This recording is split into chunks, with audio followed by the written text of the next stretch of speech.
Hallo? Ja,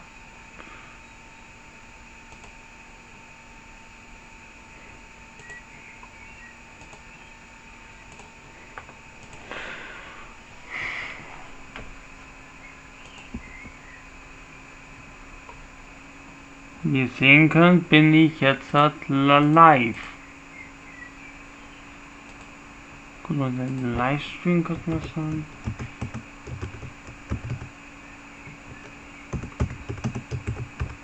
Kommen wir zu einem Livestream.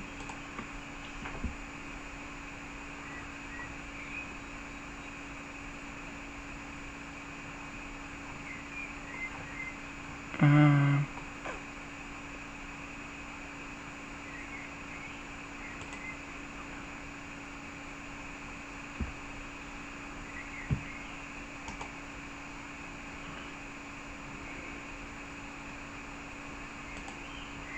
so, ja, in weniger als 43 Minuten geht's schon los mit der PC Gaming Show. Ja, 43 Minuten haben wir gesagt, noch Zeit. Da können wir noch ein bisschen quasseln.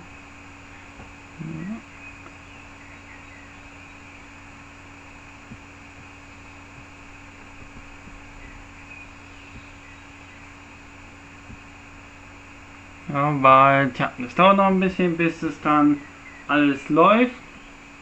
Also bis es losgeht. Also, wisst ihr, tja, das ist so, sagen wir, allererste Reaction. Was kann ich mir vorstellen?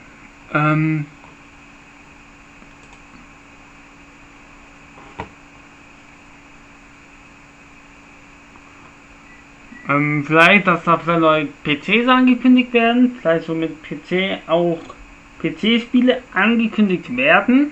Also das hoffe ich mal. Und ja, da bin ich echt mega gespannt, was uns da erwarten wird. Also wie gesagt, ich bin wirklich gespannt, was uns dann erwarten wird.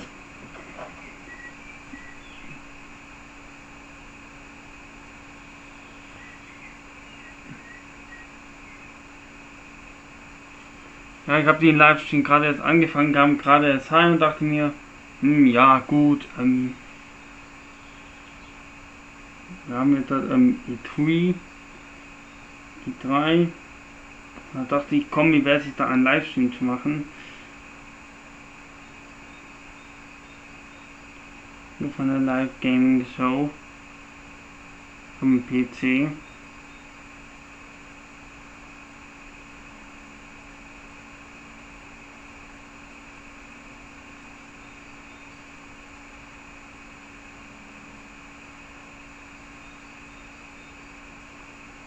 Also da bin ich wirklich gespannt, was uns da erwarten wird.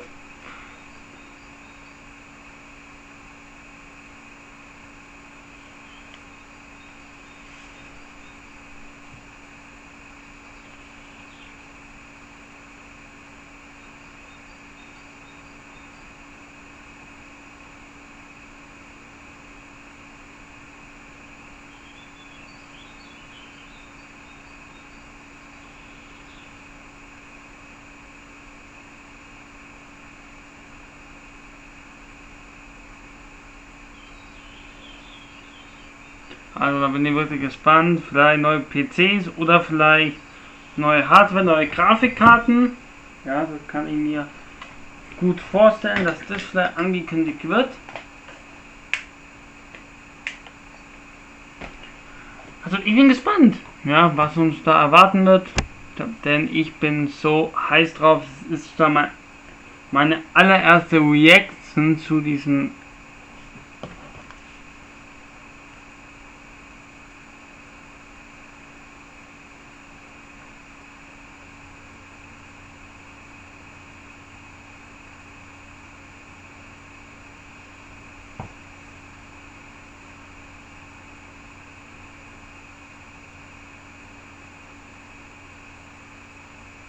Weil ich bin da so heiß.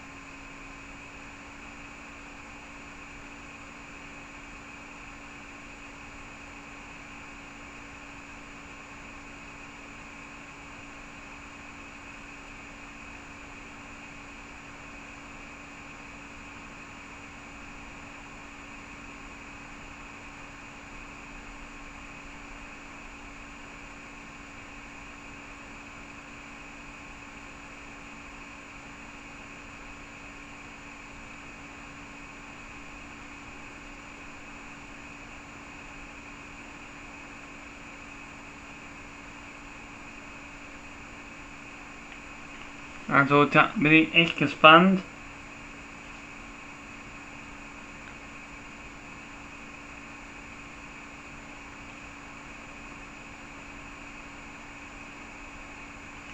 Was uns da warten wird, was die PCs angeht.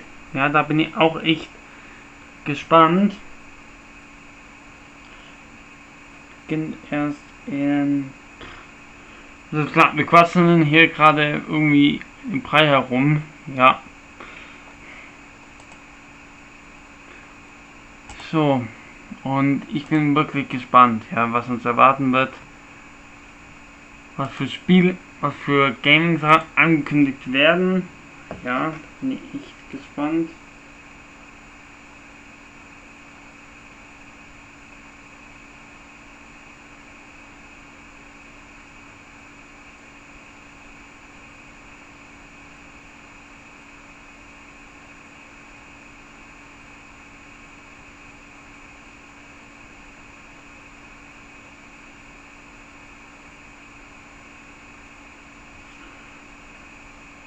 Weil, tja, wie gesagt, bin ich echt gespannt. Tja, also ich habe heute bloß den, soll ich sagen, den, wie die PC Game Show bloß nur geplant, dass ich die mit euch bloß anschaue. Ansonsten schauen wir, nichts jetzt zwischendurch an. Ja, aber wir haben jetzt 73 Minuten zu quasseln. Ja, wir haben gerade 7 Minuten.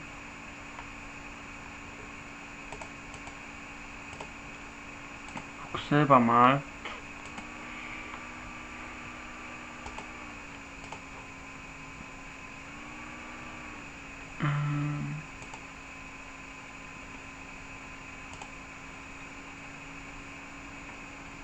Über Livestream.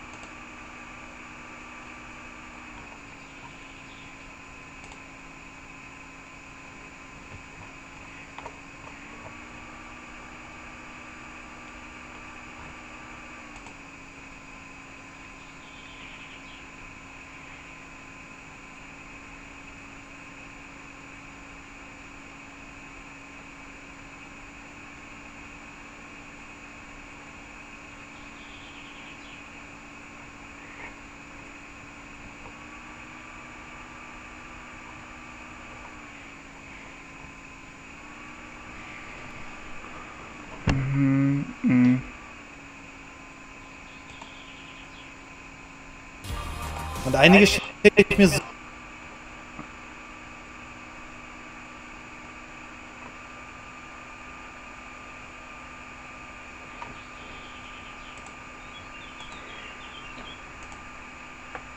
So. Also wirklich lang. Das dauert ja, aber ich habe mir so überlegt, dass ich heute bloß hier diese Präsentation anschauen werde, weil ansonsten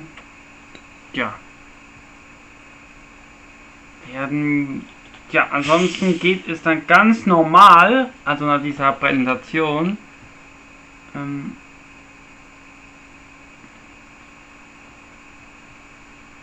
mit der nächsten Präsentation, und zwar mit der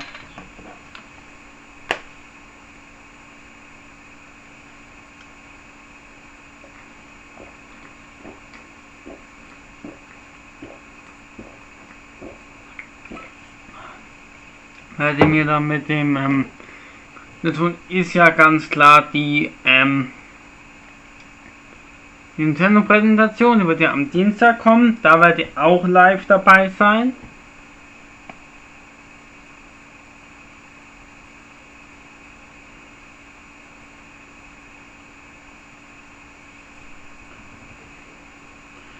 Also bin ich gespannt, was uns da kommen wird. Ja, was wir da sehen werden für neue PCs, was so im Gaming-Material, Beispiel Grafikkarte etc. pp. bekommen werden. Also ich bin wirklich gespannt. Die letzte PC Gaming ist meine allererste. Ja, wohl gerade Live-Projekte.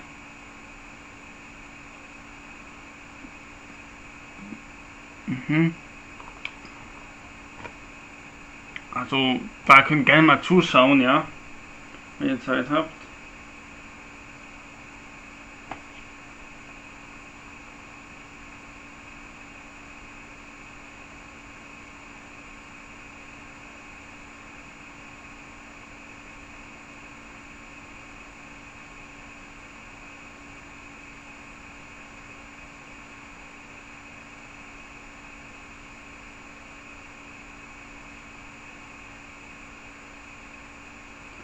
Weil ansonsten, tja, die nächste Präsentation ist ganz klar die Nintendo-Präsentation. Da werdet ihr dann, wann ist denn die Präsentation?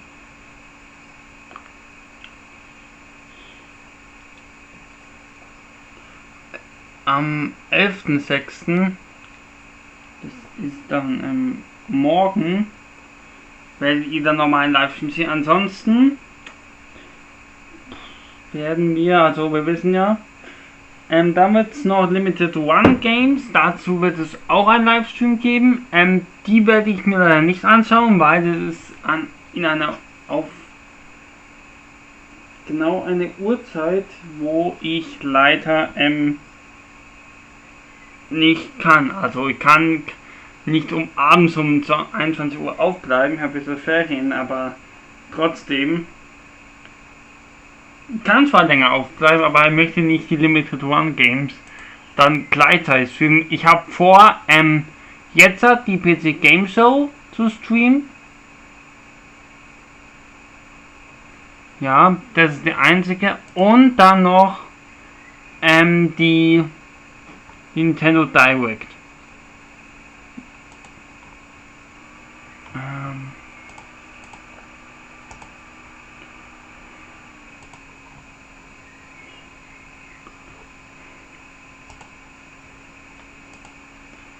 Wenn dann das Stream irgendwann abkackt, dann werde ich meinen Stream neu laden.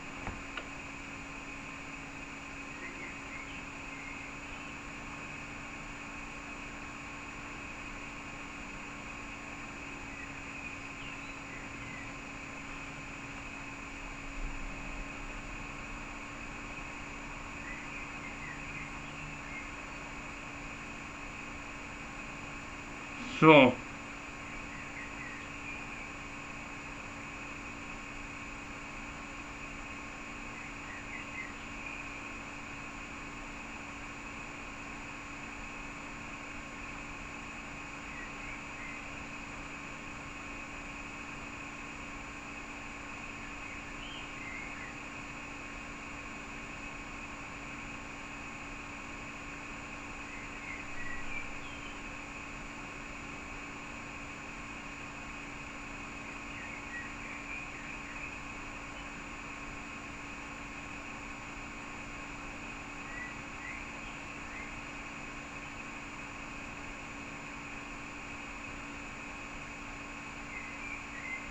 So. Ich bin echt gespannt, ob es da vielleicht wieder Gaming-Laptops geben wird, das vorgestellt wird. Vielleicht Intel oder vielleicht wieder Alienware. Ja.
Ja, aber ich bin da echt gespannt, was auf neuen Modellen kommen könnte.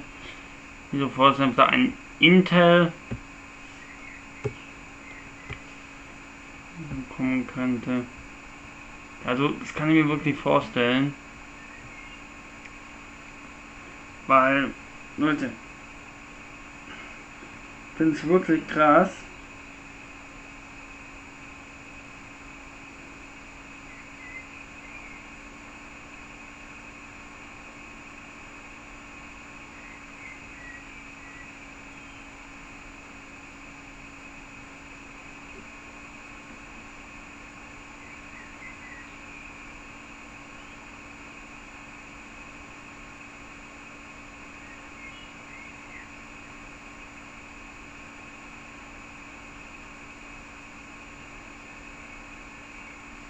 Weil es kann wirklich sein, dass vielleicht auch gerade Arbeitsspeicher angekündigt werden oder vielleicht neue PC, also Arbeits-PCs, nicht so wie hier in Laptop. Ja, das kann ich mir nicht vorstellen.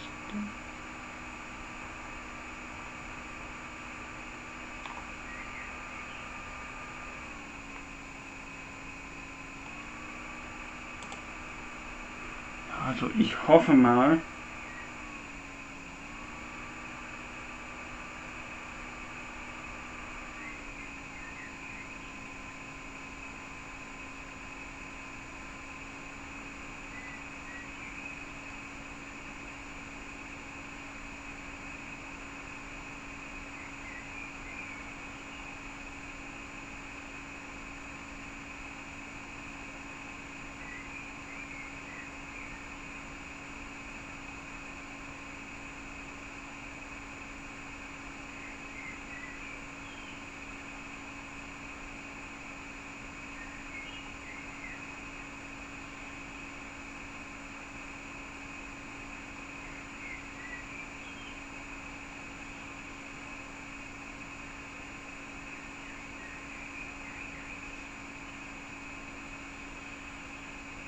Also ich bin da wirklich echt gespannt, weil es sind wirklich mega viele Spiele, die angekündigt sind. Und viele werden sich ja so wundern. Ja. Ja. Aber wir haben ja noch 26 Minuten. 19 Uhr beginnt, 18:50 Uhr, vielleicht 10 Minuten Pre-Show. Könnt ihr mir vorstellen.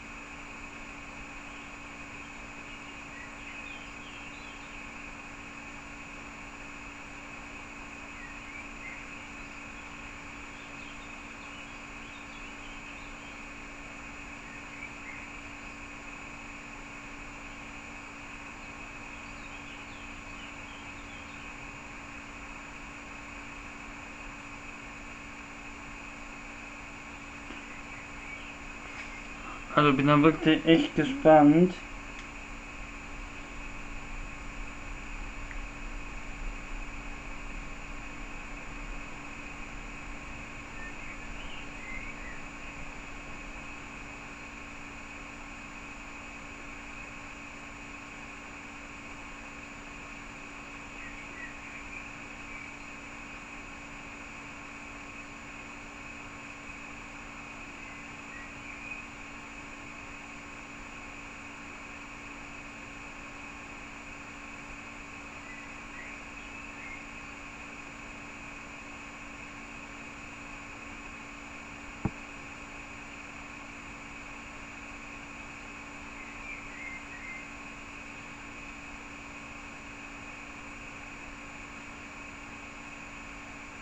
Da bin ich echt gespannt.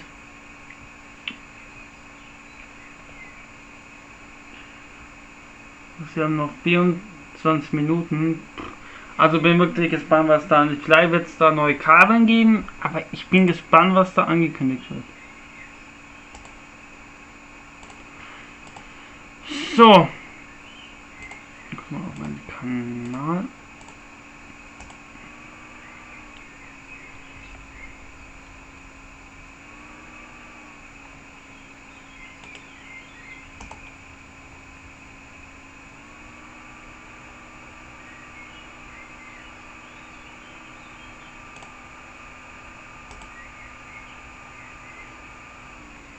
Hm.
So.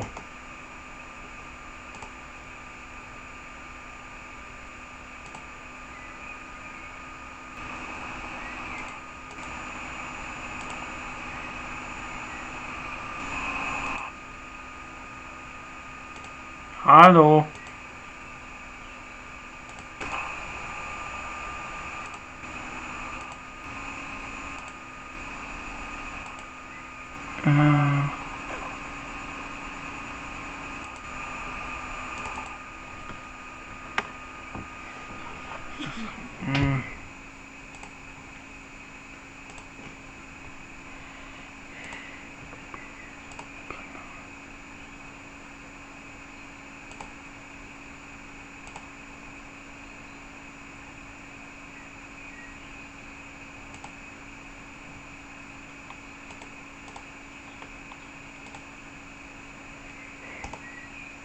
So, jetzt hat.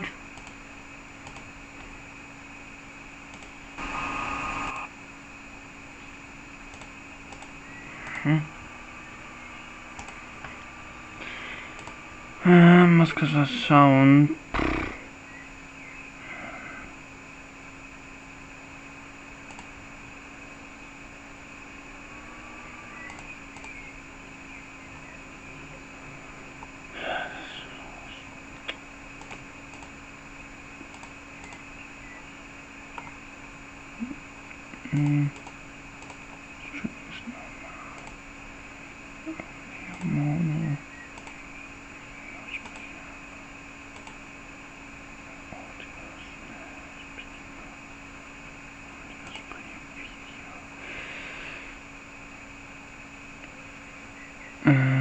Hotkey.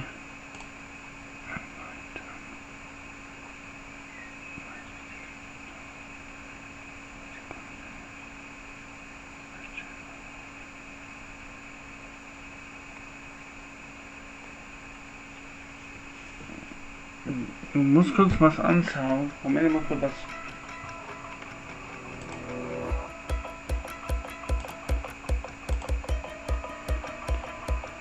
Also geht gleich los.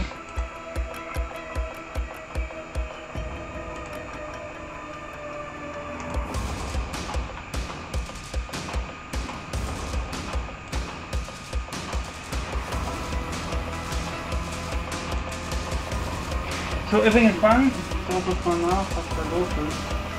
Ich muss mal raus.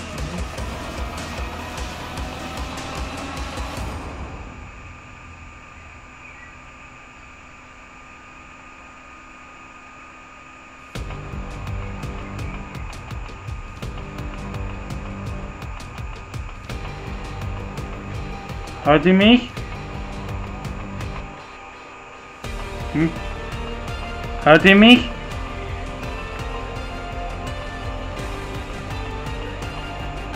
Hört ihr mich?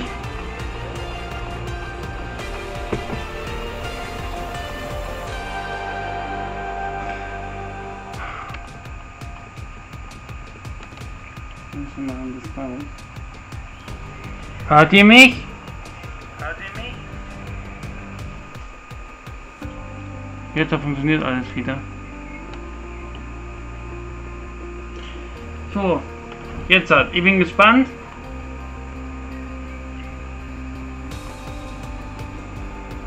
Ich bin wirklich gespannt, was uns erwarten wird. Deswegen stay tuned. Ja, in 30 Minuten geht's los.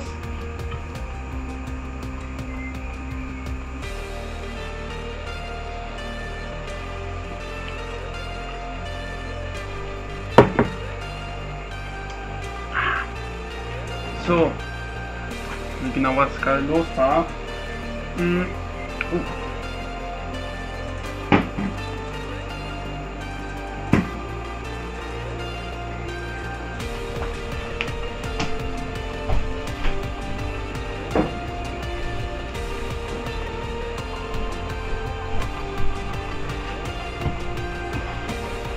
Genau kann ich nicht sagen, wie lange die Show gehen wird. Ich würde, glaube ich, so 2-3 Stunden vielleicht gehen. Genau kann ich es nicht sagen.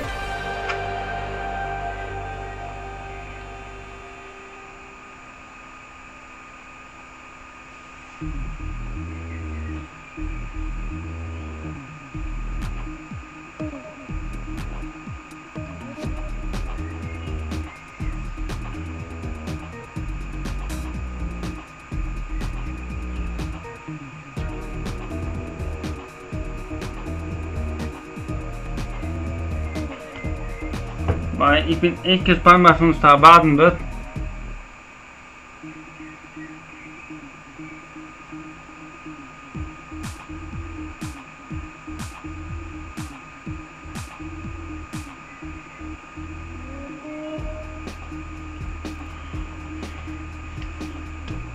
Wir beginnen um 19 Uhr.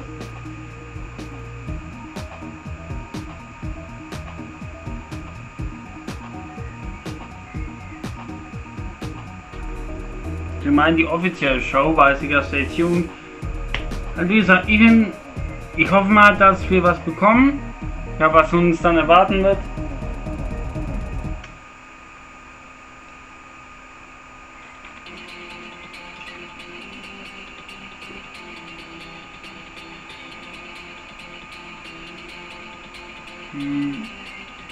Das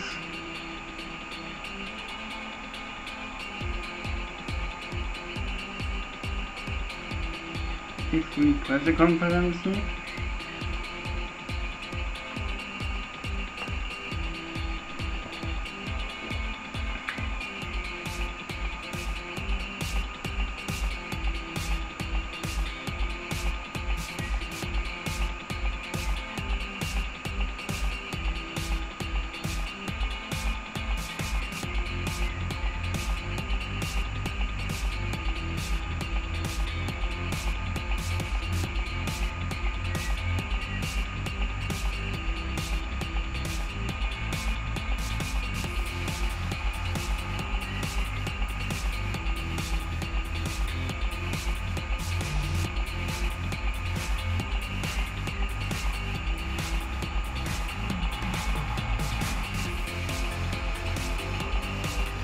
So 19 Uhr.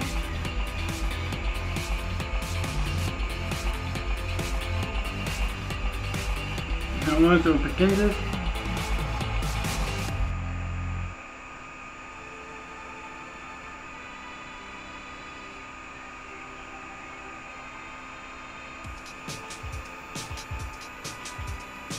In 15 Minuten, bei meinen 35 Minuten geht es dann so los.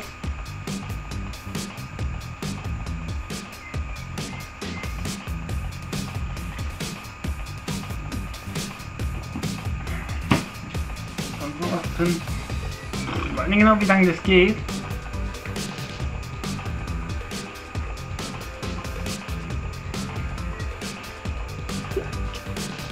Vergessen, am Dienstag geht es dann weiter. Und zwar mit der Nintendo-Präsentation. Da werdet ihr live dabei sein. Der Stream wird, glaube ich, so eine Stunde gehen.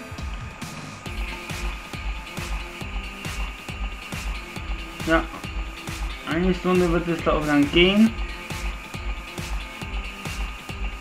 Diese Präsentation. Weil 21 Uhr ist dann die Limited One Game. Es wird uns dann um 21 Uhr erwarten. Ja, vor allem nur 21 Uhr kann ich nicht, ja.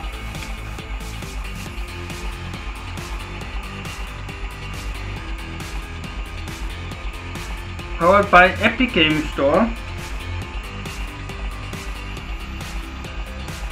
Ich bin gespannt, was uns da erwarten wird auf dieser Messe, auf dieser Präsentation, weil ich bin echt gespannt, was uns da erwarten wird, wie die PCs aussehen wird, was für neue PCs werden kommen.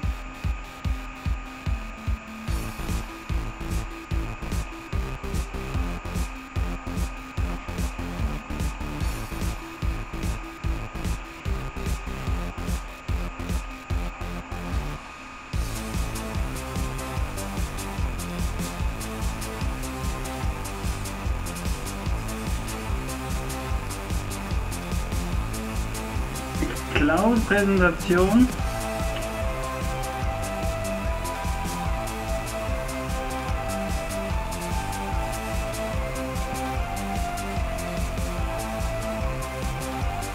In 22 Minuten geht es dann so los. Also, ich bin gespannt, was uns erwarten wird. Ja, was uns für Spiele erwarten wird. Ich habe PC-Gamer ja, Abo da gelassen, weil ich leider nächstes Jahr wird es auch wieder die Gaming Show geben. Ich bin gespannt, was uns da erwarten wird. Und hier sieht man im Hintergrund so einen, die Kabel vom PC. Ja, ist auch wirklich nice. So, was kann ich noch sagen? Ich bin gespannt. Ich werde mir nicht aufschreiben, was uns erwarten wird. Könnt ihr alles dann in meinem Livestream, das wird dann nach, wenn die PC Game Show dann aus ist, ja, könnt ihr den Livestream sowieso hier auf dem Kanal dann sehen.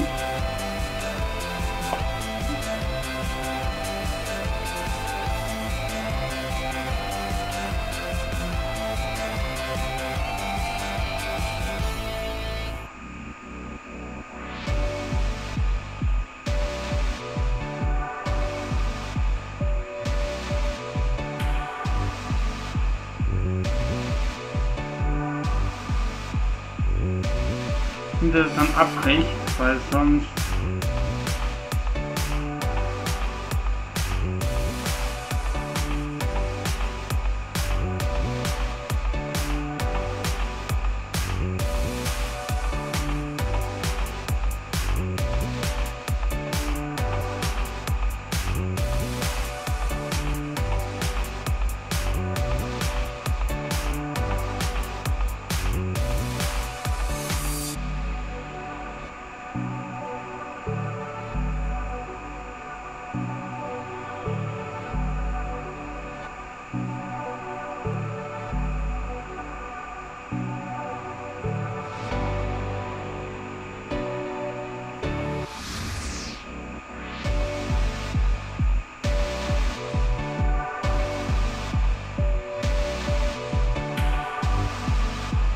Show beginnt in 19 Minuten.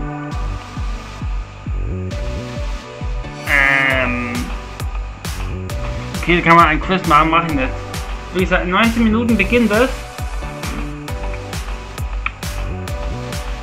Ich mache da nicht mit. Wirklich gut von die, ja, dass die jetzt auch noch ein Quiz einbauen. Aber ich mache da nicht mit. So, 19 Minuten. Dann geht die Show los. Und ich bin so heiß. Die Show.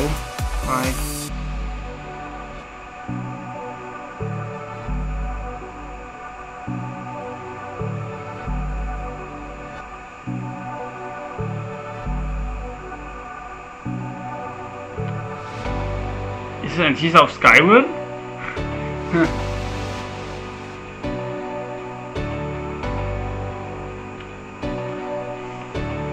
So, wie gesagt, ich bin so heiß drauf. Wie gesagt, die Präsentation dann am Dienstag mit Nintendo.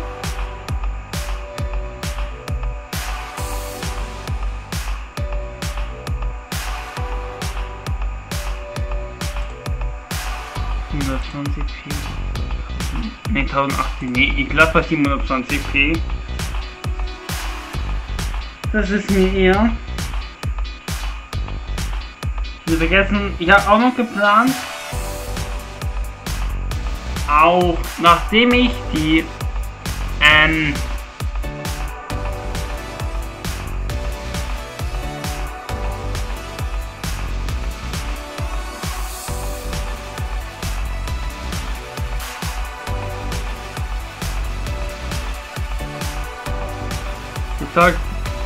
nach der PC Game Show wird es noch einen Tag Pause geben und dann würde es dann mit dem nächsten Livestream weitergehen, und zwar mit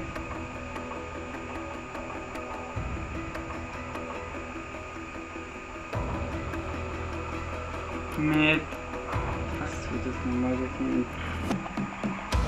Dann am Dienstag mit dem Nintendo Direct. Da würde es dann was geben. Und ja, deswegen wird es dann einen Tag Pause geben.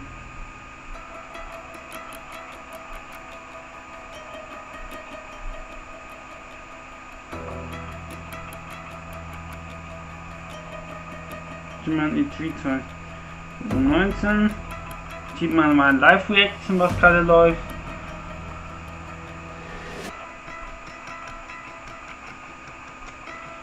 So, die Show beginnt in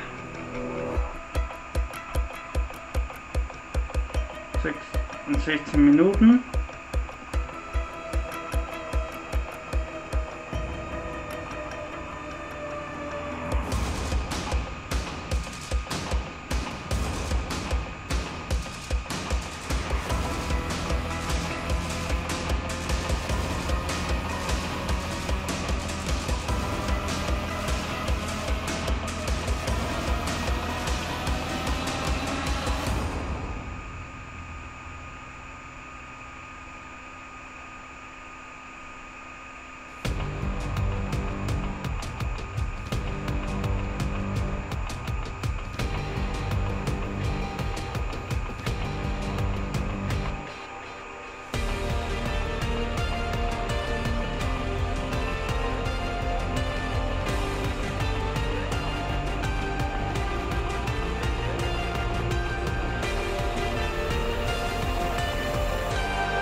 11 Minuten.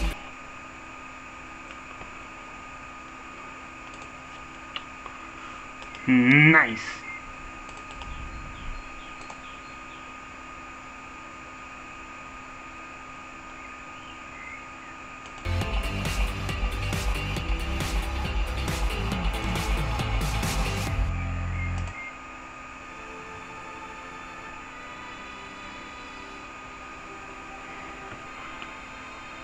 Gerade, ja Leute, die Streams stürzen immer ab. Ich habe keine, woran das liegt, aber im Internet liegt auf gar keinen Fall. So, in 11 Minuten geht's schon los.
Mhm.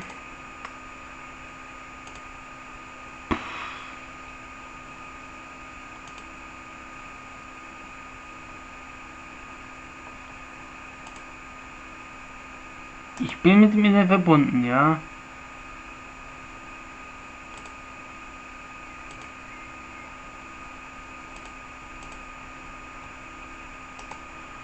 Wir gucken mal in YouTube rein.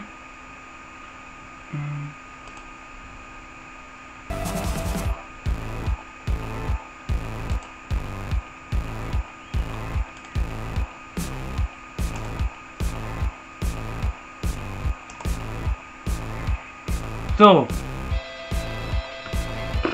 Ich habe gerade die Seite nochmal gelöscht und wieder geöffnet.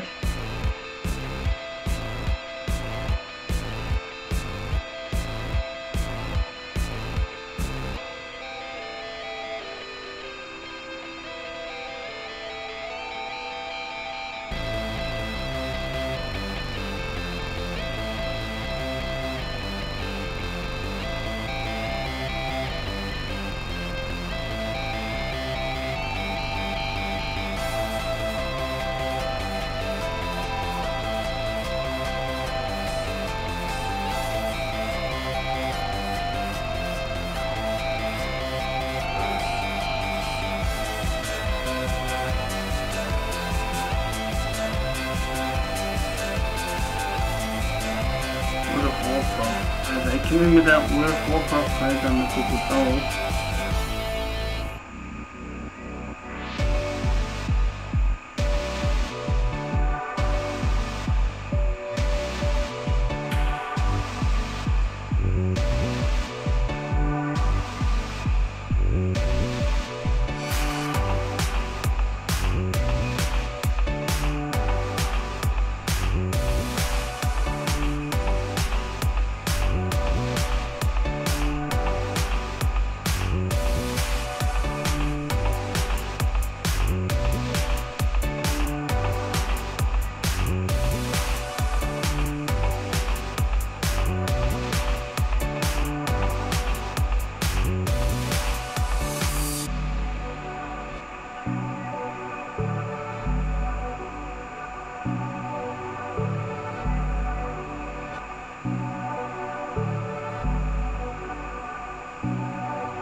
Ich suche mal bei Twitch, ob das da funktioniert.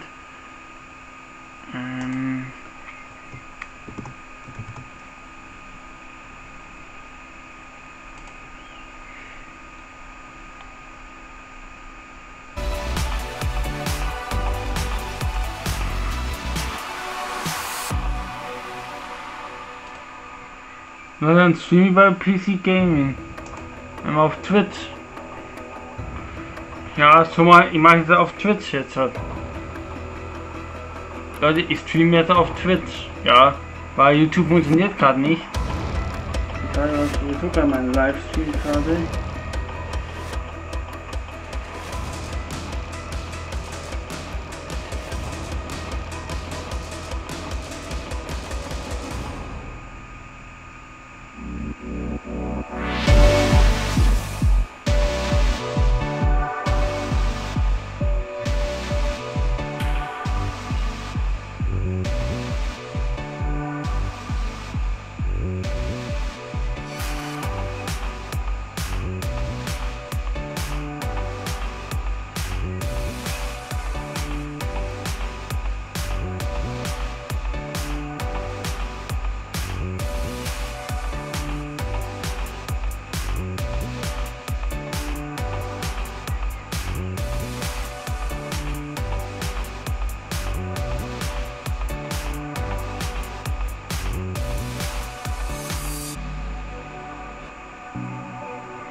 So. Hi Danny, jeder heißt willkommen im Stream. Ja, schön, dass du dabei warst. Ja, jetzt hat, Leute, wenn ihr wundert, ich habe jetzt auf Twitch gewechselt, weil YouTube da immer ein paar Minuten dieser Fehler ist abgelaufen. Ja, klasse. Wenn es jetzt bei Twitch auch so ist, dann werde ich zu Smashcast wechseln. Dann schauen wir mal, ob es da funktioniert. Wieso? Nee.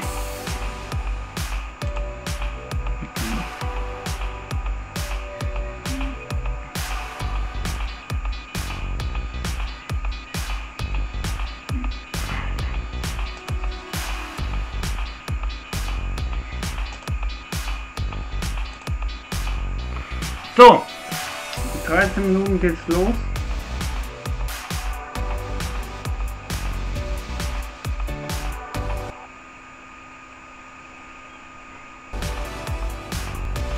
Drei Minuten geht es schon los.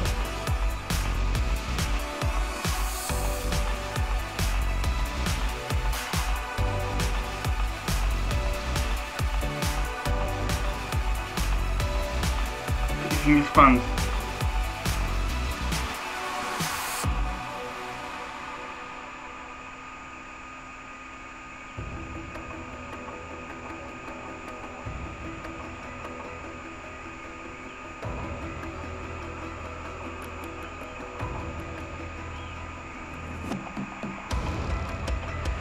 So, in 2 Minuten geht's schon los. Ich bin wirklich gespannt, was uns da erwarten wird. Für neue PC-Neuheiten es geben wird. Und wie gesagt, dann direkt am Anschluss wird es dann Limited Run Games geben. Da werde ich nicht live dabei sein, denn hat den einfachen folgenden Grund. Tja. Um 21 Uhr möchte auch mal schlafen gehen, deswegen mal schauen, wie lange die Präsentation gehen wird.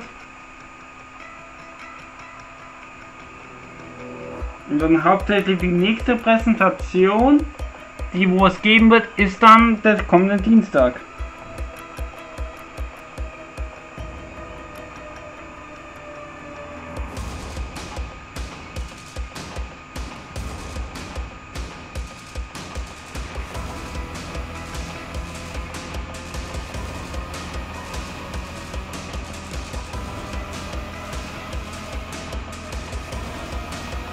Bei 1,18 da 1,16.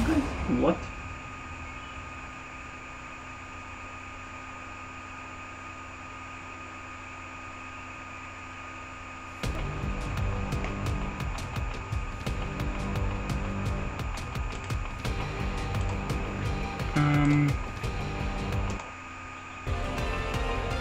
Halt auf 1080p jetzt hat hochgeschraubt. So, gleich geht's los. Gleich geht's los mit der PC Gaming Show. In weniger als 30 Minuten geht's schon los. Also ich bin gespannt, was uns da vorgestellt wird. Ja, aber ich bin so... Boah, das ist mein allererste Live-Reaction. Mal von der PC Gaming Show.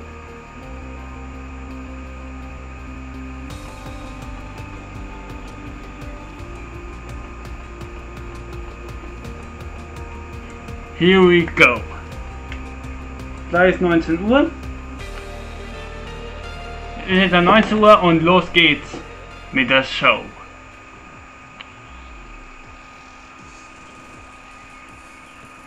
This is the PC Gaming Show, a celebration of the most vibrant gaming platform. For the next 2 hours, you'll see all new gameplay footage, trailers, and interviews. Okay, Taking the stage today. 21 Uhr. First gameplay footage for Vampire the Masquerade, Bloodlines 2, Borderlands 3, the reveal of Evil Genius 2, Starmancer, Last Oasis, 2 new games from Coffee Stain Studios, Griftlands, Planet Zoo, What's Next for Terraria, Remnant from the Ashes, Mosaic, Warframe, Baldur's Gate 3, Shenmue 3, the reveal of Unexplored 2, El Hijo, Age of Wonders, Planetfall, and more. And now your PC Gaming Show hosts, Day 9 and Frankie Ward. Good morning, good morning. Yes, ladies and gentlemen, welcome to the PC Gaming Show. Yeah. Bin ja gelaufen, auch noch. We're so happy you're here today. We have a great show for you lined up. We got 30 copyright games that we're going to be strike showing by off. 30. Some of them will be updates to existing franchises and titles. Others will be exclusive world first looks. Y'all ready? Well, I first want to thank our sponsors for helping make this event possible. Without their support, this event would not happen each year. So thank you so much. Thanks to you for coming out. It's 10 a.m. in Los Angeles. Happy Monday, everyone. Best day of the week. Hello to all of you up in the balcony. And of course, thanks to you tuning in live from all over the internet, YouTube, Twitch, Twitter, Facebook, wherever you're tuning in from, welcome. We're happy to have you. My name is Day9. I'm one of your hosts for this event. Joining me is the fantastic Frankie Ward. Hello. Oh, thank you very much. Thank you, Sean. Hello, everyone. Now, for you guys at home, for the first time, whatever platform you're watching on, we are going to be pulling your clever comments. Just remember that I said clever comments from Twitch, Twitter, YouTube, and Facebook throughout the show, making you famous on the internet, on the screen. We're going to be sharing them live. And one of the things we're especially looking for are your questions for the Borderlands 3 team, because Sean, you've got a mission to put their questions to the developers later. That's right. Midway through this show, I'm going to be asking those questions to the creative director of Borderlands 3. Use hashtag PC Gaming Show, and we'll read them live. Until then, let's start the PC Gaming Show with our very first title from UK developer Rebellion. Several years ago, they announced that they were working on the follow-up to Evil Genius, a real-time evil layer simulator. And now, Rebellion is ready to reveal its nefarious vision for the project. So, PC Gaming Show, who's ready to stroke a cat menacingly? Here is the world exclusive reveal for Evil Genius 2 World Domination. World Exclusive. Ja, doch nicht endlich. Ist es jetzt so wie bei YouTube halt bei Hitbox wechseln oder was? Was ist das?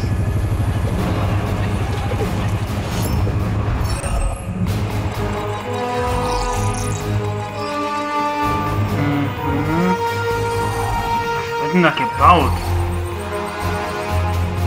Was ist das für ein Spiel? Under Control. Top Secret.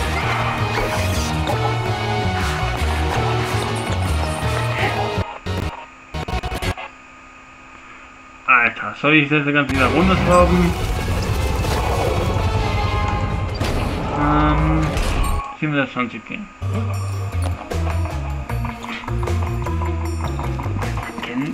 Hä?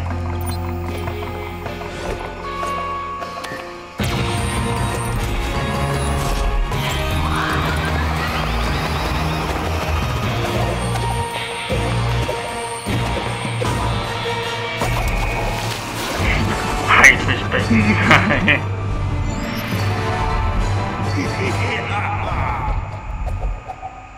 Evil Genius 2 World Domination. Close beta access. Vampire the Masquerade Bloodlines 2 is the successor to one of the most beloved RPGs ever. And with me to talk about it, I have Brian Mitsoda and Cara Ellison from Hardsuit Labs. Now, Brian, you were a writer on the very first game, so what does it mean for you to finally get to work on the sequel? Steam. It means that a lot of people have very high expectations and we have to meet those. Well, let's take a look at whether you are going to meet them, because we are going to take a look at the world's first gameplay footage. World Exclusive. Was für ein Spiel denn?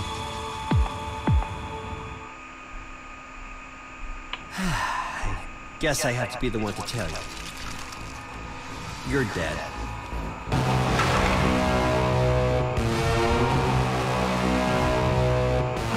World of Darkness? You're obviously new to this whole existence, but truth is, most of you types won't even make it a whole year. We have one rule. You don't break the masquerade.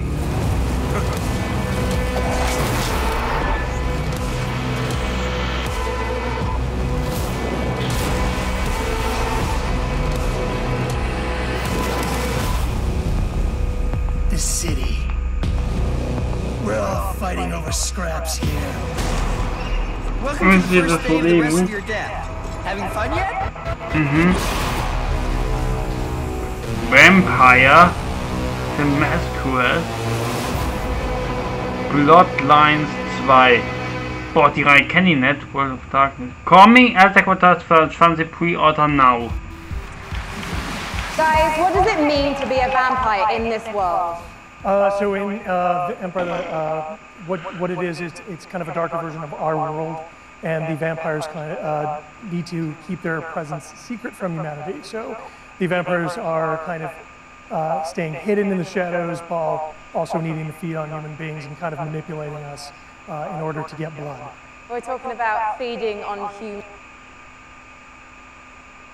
human beings. I'm getting flashbacks to last year's show.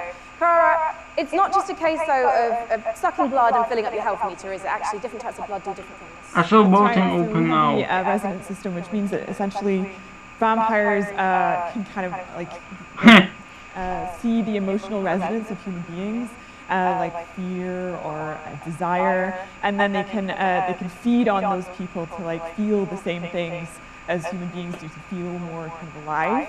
And that can give you like extra boosts in the game. And there were some really interesting characters in that trailer as well. What kind of relationships are we going to be forming with them as the player? Well, very fragile, very volatile relationships, very mature relationships, so it's going to be a fun time. And one thing that was really intriguing to me when I was learning about this game is you don't just get bitten and turn into Nosferatu, Dracula or Brad Pitt, and to be honest I think you should maybe put Brad Pitt into the game because then I'm definitely playing it.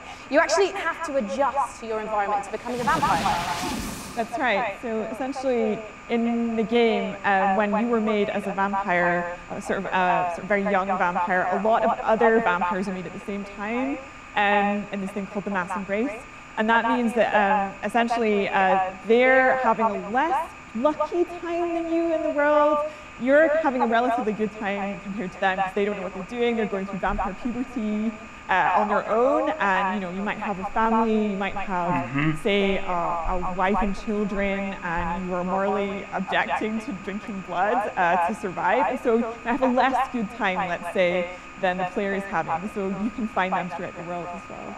And Brian, the first game came out in 2004. You've been waiting 15 years for this. Any pressure? Yeah, tons of pressure. But yeah, we're going to make it work. Well, you know what? I think there are people around the world watching this, and of course the audience here, and they all can't wait to play this game. Can you wait, guys? There you go.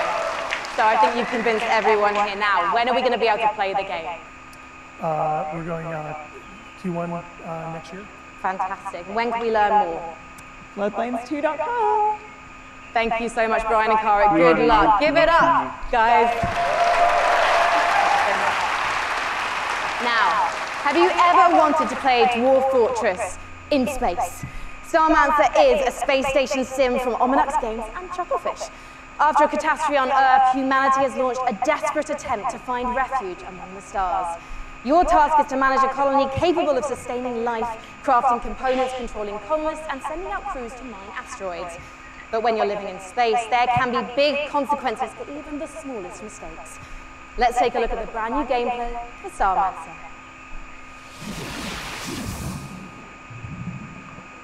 Glückfisch. Ja, kenn ich doch. Irgendwoher. Genau.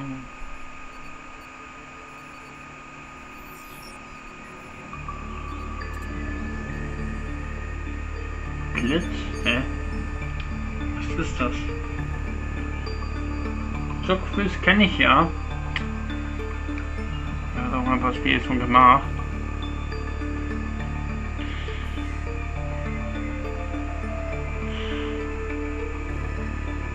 Escapeless 2.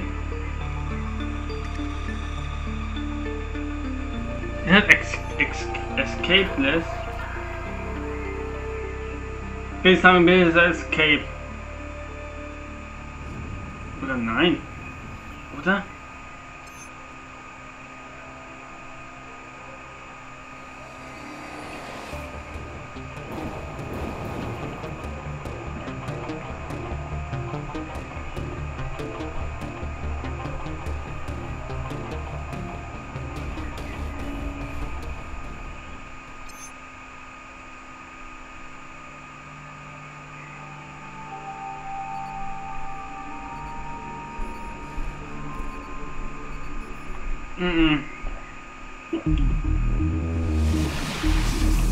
Our next guests both started as modders, and now they each independently run their own studio. Let's welcome to the stage, from Tripwire, John Gibson, and from Torn Banner, Steve Piggott.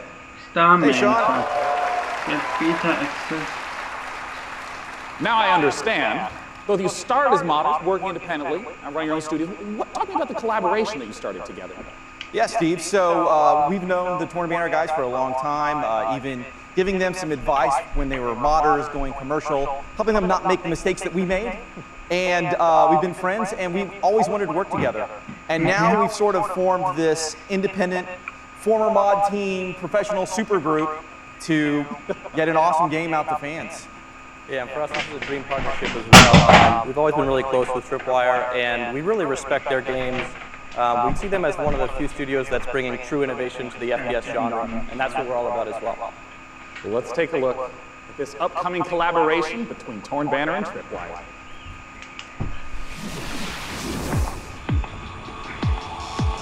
Ich habe mir kurz die Spiele da auf.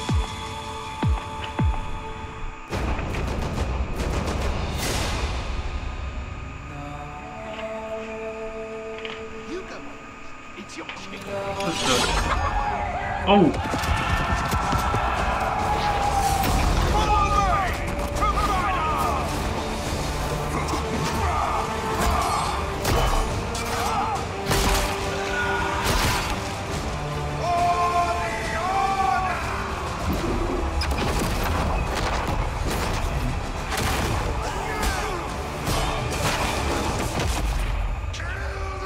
Do it to reality?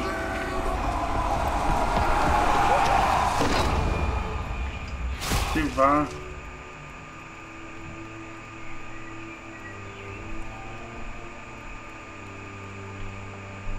Für mich sieht es nicht aus.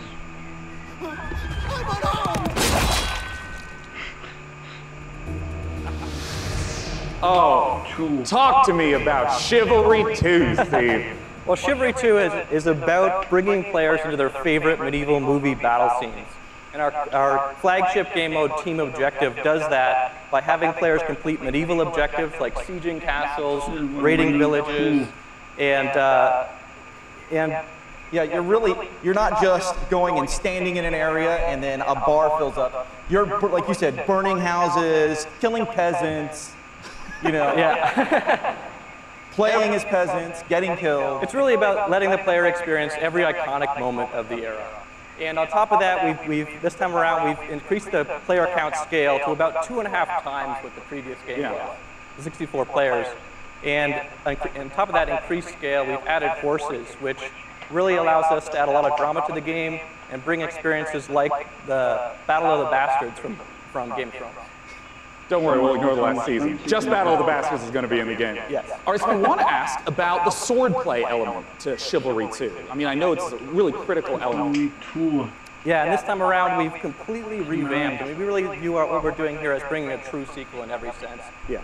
We've attempted to completely revamp the combat, movement, and animation systems so that every swing, every action of the combat feels readable and fair, and also has the satisfaction and the weight that you would expect when two medieval knights in full armor are clashing. Yeah, and it's very, very fluid and much more accessible than the previous game. And it's, you know, the pace is so much quicker. It's what I really enjoy when I'm playing. Yeah, and I wanted to ask about the fluidity, because in a lot of melee combat games, you hit a button and there's like a full animation swing and then you sort of reset. So it's kind of these discrete, chunky times. I understand that in Chivalry 2, the swordplay operates differently than that. Yeah, we kind of think of it like when you're swimming, where you're kind of constantly using both arms at the same time. And a core part of our focus this time around has been making it so that players can fight multiple opponents at the same time. Like 1-on-3, 1-on-4 situation? Exactly, because that's fundamentally part of the becoming the ultimate warrior fantasy and achieving glory on the battlefield. Well, I mean, I do have to ask, I'm talking about swordplay and mastery, but the original Chivalry, I mean, it's kind of like silly fun. Like, how do you balance the mastery with the fun element? Yeah, our goal has always been to make it so that players can take the game as seriously as they want to, and also as silly as they want to. We know that probably about half our audience plays the game drunk, And we love that. At least half. Yeah. That's an important metric to track. And the game has a huge influence from Monty Python as well. I mean, in the over-the-top voiceovers and the role-playing opportunities. I mean, the game is genuinely hilarious. As an example, you can beat a man with a chicken. Sowas ist halt das lustige Spiel, auf die wo mich Like so, like interessieren. picking up a chicken is a Yeah, physically. Weil das Rennen Well, machen that's sie Zeit. excellent. Well, I mean, I have to ask, when can people get their hands on Chivalry 2? So Chivalry 2 is coming Dann out machen wir die Tabelle. Ja. early 2020, and it's coming first to the Epic Games Store. Oh, look forward to checking it out in early 2020. Gentlemen, John Gibson and Steve Piggott with Chivalry 2. Thank you so much. We are just getting started here at the PC Gaming Show. Let's take a look at what's coming up next. So, You're watching the PC Gaming Show. Coming up, build a world for wildlife in Planet Zoo. From the creators of Darksiders, Remnant from the Ashes, Baldur's Gate 3, and more trailers, interviews, and gameplay footage.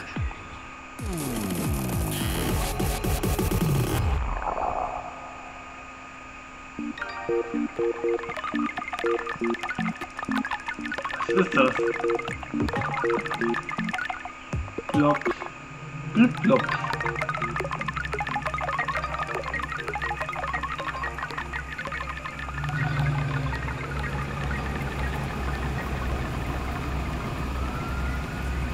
Was ist das für ein Spiel? Das hat nichts mit Gaming zu tun.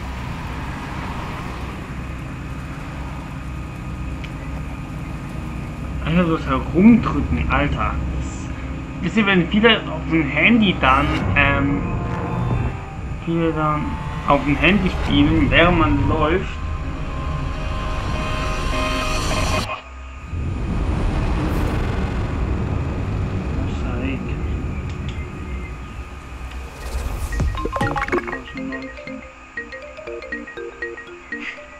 Plop. Out now. That was a brand new trailer for Mosaic, a dark and atmospheric adventure game coming later this year from developer Killbyte and publisher Raw Fury. So how are you guys enjoying it so far? There's been some swords, some space stations, vampire puberty.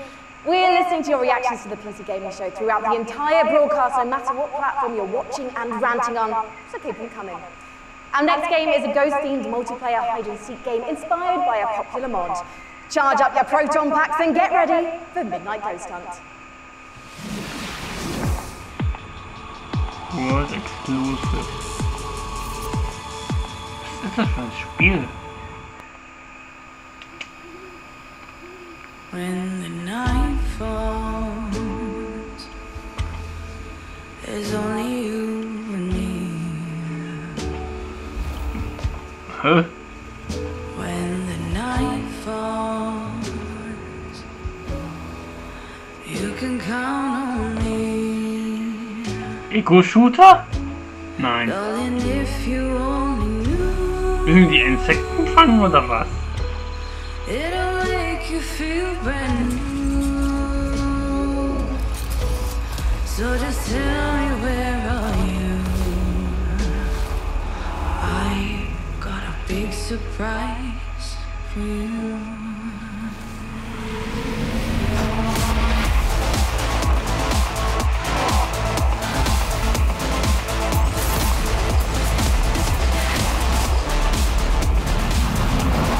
Was ist das für ein Spiel? Hä? Alter, kann alles sein, ha! Ritter und so, Alter, ist so cool. Big surprise Midnight Ghost Hunt. for you.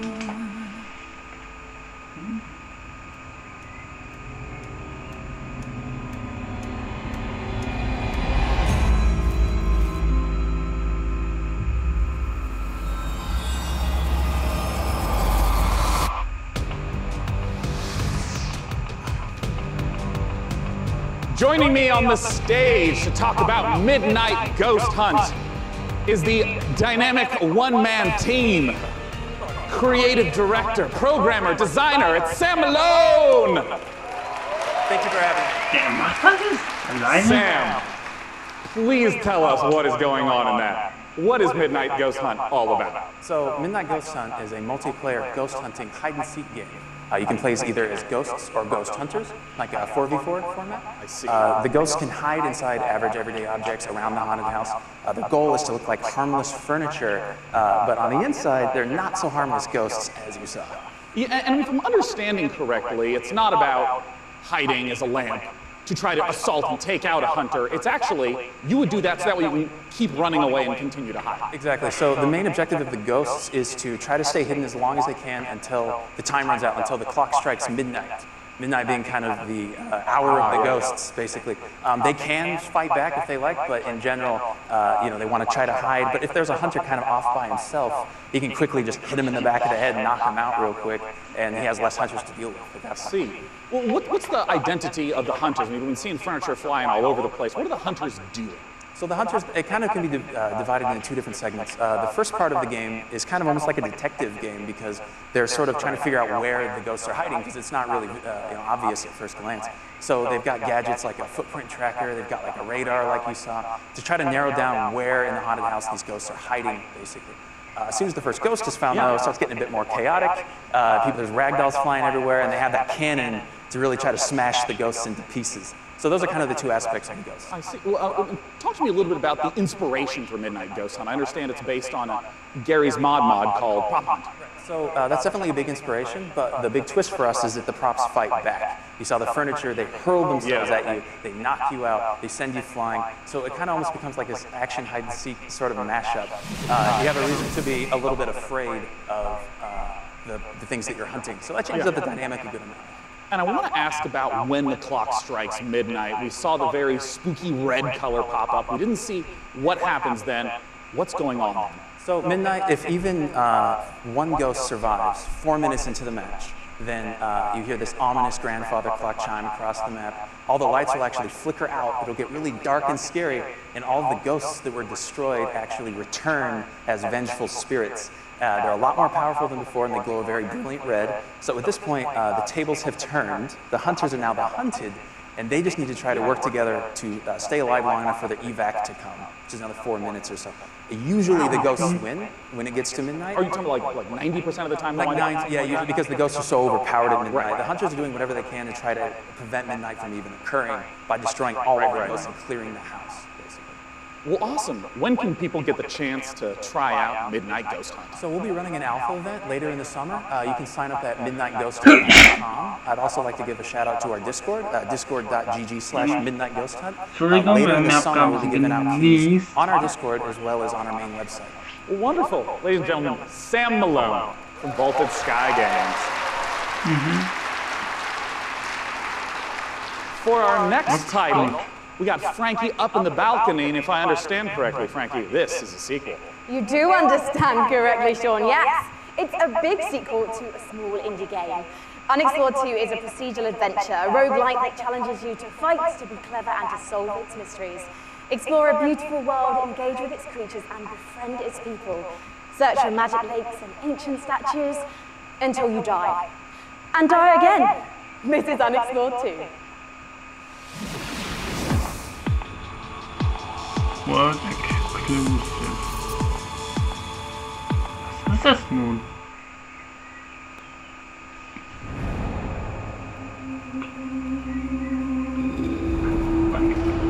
Was ist das? Nein, das war ein Labyrinthspiel, bitte sag nicht. Das ist irgendwie Portal? Nein, es sieht aus wie Undertale mäßig.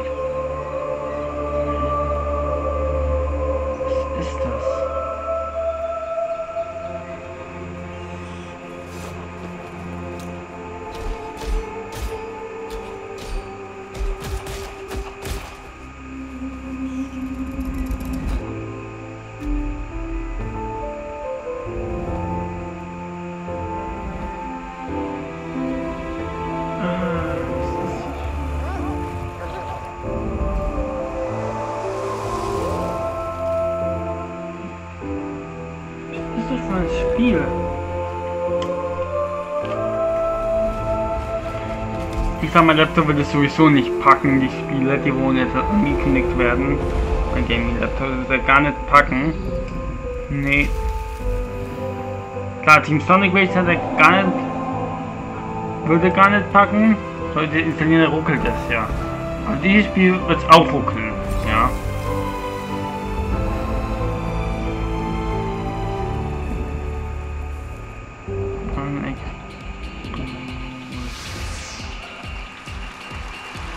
One of the biggest bang for your buck that you can get when building a new rig is investing in a new monitor. And here to talk about a groundbreaking new display is Samsung's Dean Dalcero. Welcome, Dean. What you got for us? Samsung C27 RG5 curved gaming monitor. Well, let's take a look. Was ist das? Alter, noch ein... Hä?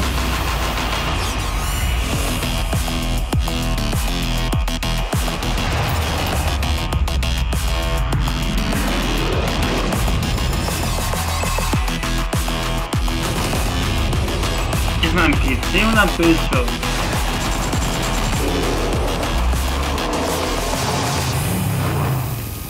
Bellenknopf,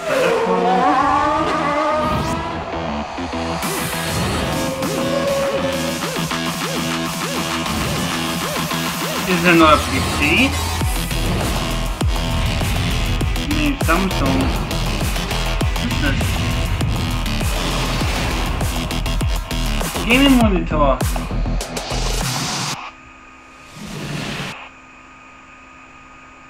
And I gotta start asking, talk to me about those juicy features and specs. So it's a 240 hertz curved gaming panel. We believe it's a world first. So you have lag-free and tear-free performance. And we think that the curve, it's 1500 art radius, is going to be a very immersive experience that you wouldn't get from a traditional flat panel. And I wanted to ask a little bit about some of the color specs. Sure, it's a 3000:1 contrast ratio, so you get those deeper blacks, brighter whites, and hopefully you'll see your enemies first before they see you in the dark scenes. Yeah, and I understand it also has G-Sync. I saw that flash up on the screen as well. First G-Sync compatible monitor, so we're super excited about that. Well, since this is the PC gaming show and we're showing off a huge variety of games here, what are the types of games that you would expect that 240 hertz refresh rate and the G-Sync to work well with? Sure, so we think everybody's going to appreciate the speed and the performance, but ultimately, esports first-person shooters are really going to benefit. Right. Well, of course, I have to ask, not just when is it available, but what type of cost are we talking? Sure, so it'll be available in mid-July for under $400 for a 27-inch panel. So it expands our gaming lineup to 8 models. Yeah. Because when you said 400, I mean, that's 27 inches. Right. Wow. Yeah, so our gaming lineup will be expanded to 8 models, ranging from 24 all the way up to a 49-inch dual QHD. Check out samsung.com/gaming240 or see us in the back of the room for more info. Yeah, that's right. For any of you in the audience, it's there. You can go there for it. It's not 4K. It's not 4K. Not for that price point. Well, I want to let you know that we have all sorts of great presentations and games coming up. Let's look at what's coming up in the PC Gaming Show. Stay tuned for more announcements, trailers, and never-before-seen footage, including Gearbox answers burning questions about Borderlands 3. The next game from Clay Entertainment. Get ready to rip the galaxy a new wormhole in Valfaris. And more.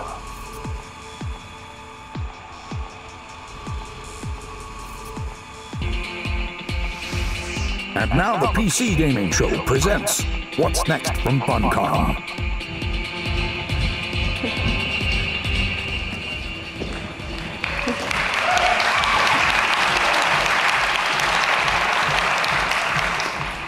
Hello everyone, thanks for the warm applause. It's very exciting for all of us at Funcom to be here at the PC Gaming Show for the very first time ever. And naturally, we would like to show some of the cool stuff that we've been working on. So without further ado, here are some of the games coming for 2019. Something strange is going on all across the zone. I don't fear nothing until now.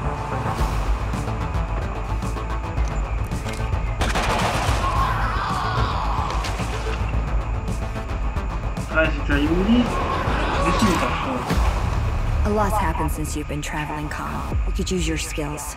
Stalkers got each other's backs, right? What happens to you happens to me. Conan an. Das ist schon längst vorbei.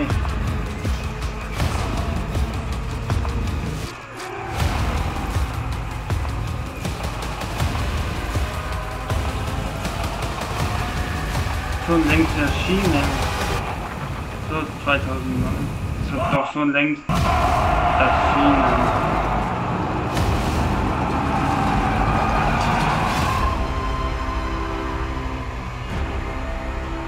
Moon of Madness. Nein, ich spiele nicht Moon of Madness. Nein. Es ist ein Halloween, also im Oktober.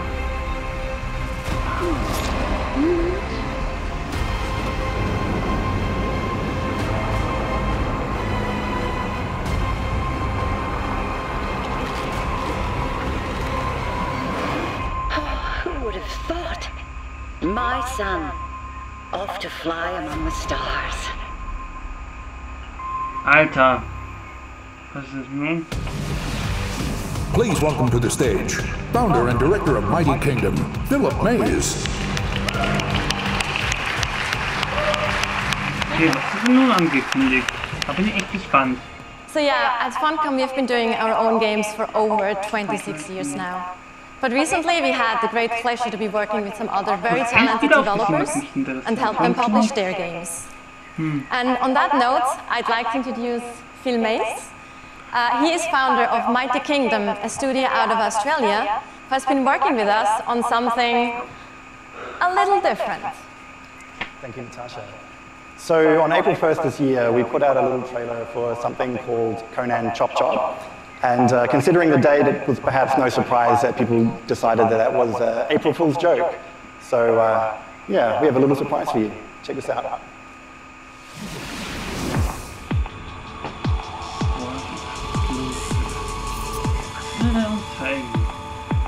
Dann wieder ein weiteres Spiel, oder? Unkorrekt knicken. Was ist das?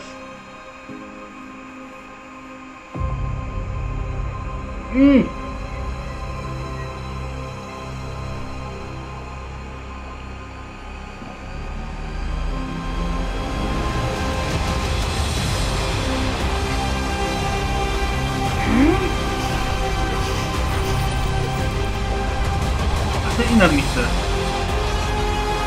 Diese Klickerspiele? Sind Klicker-Heroes oder was?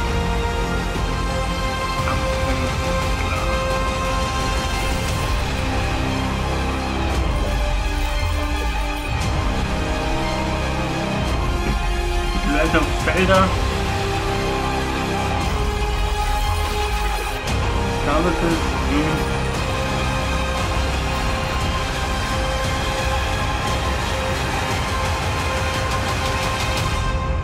Conan. 3. September 2009.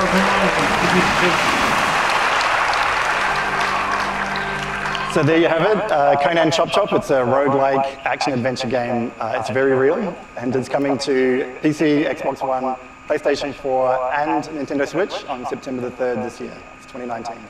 We also have a playable version here at E3 at our demo room, so if you want to give stick figure Conan a try, then please don't hesitate to drop by. Thank you. Thank you so much.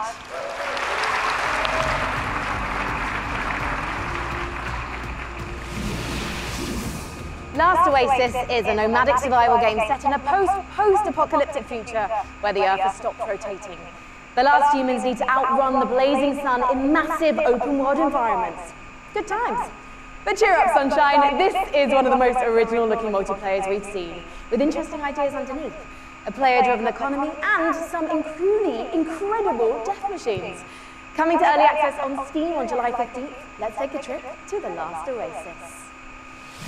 Was ist das nun? My tribe built wooden legs to lift us over the burning sands. We must move forward or die beneath the sun.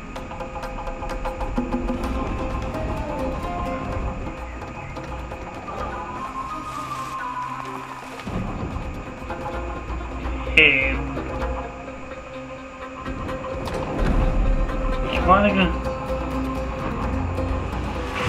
Was ist das? irgendwie verwirrt mit diesen Viechern, diesen Robotern.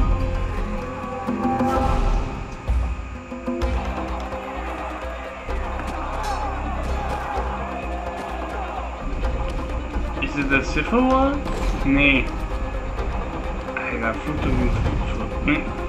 Boot gegen Boot. Alter.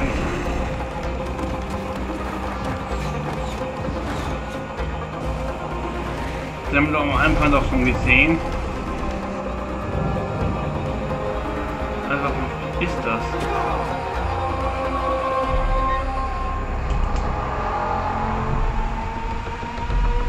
Also, es kommt ein großes dazu.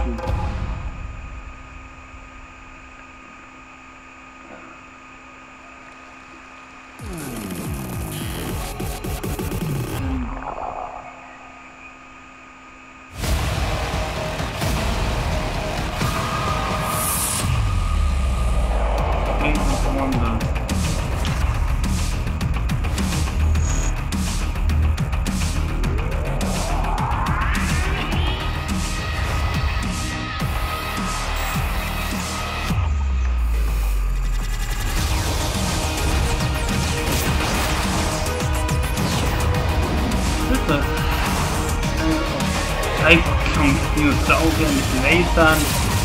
Alter, Dinosaurier mit Lasern. Und Orgelstick.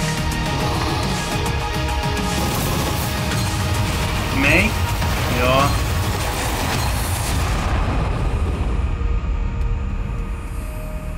Planetfall.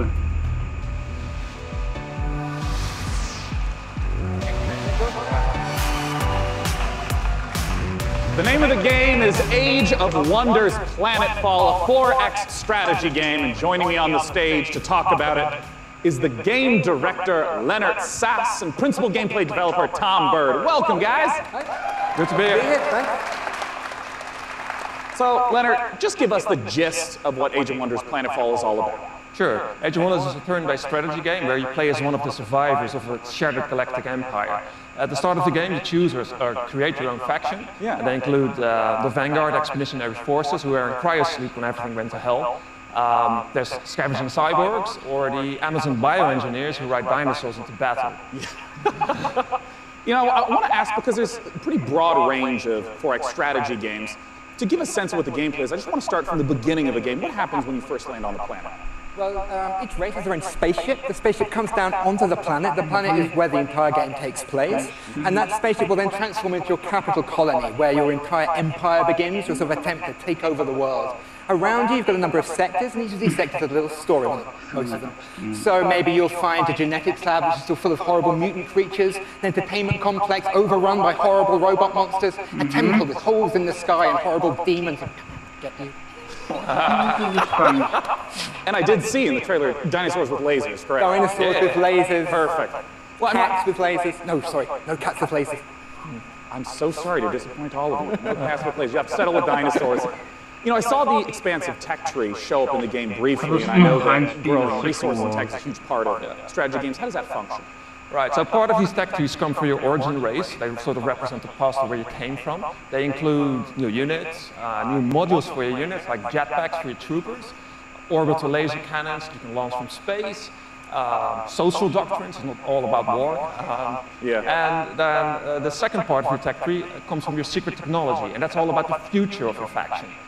So you can create like a combination between man and machine or man and computers. Others include doomsday technologies that allows you to infect the entire population with alien brain-eating parasites, or win the game by splitting space-time. I love how many details you're giving me of the horrors that await on the planet.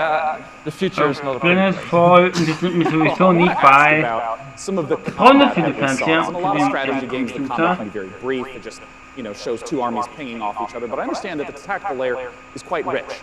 Right, so when combat starts, you'll see, like on the world map, maybe like a little sort of space lab or something like that. When you go into combat, you will zoom all the way in, and you will be inside the lab. You'll see all the pipes and all of the goops flowing around. All of your units which you've been putting together and built are now deployed. In turn-based combat, you can move them into cover, use their abilities, shoot laser cannons.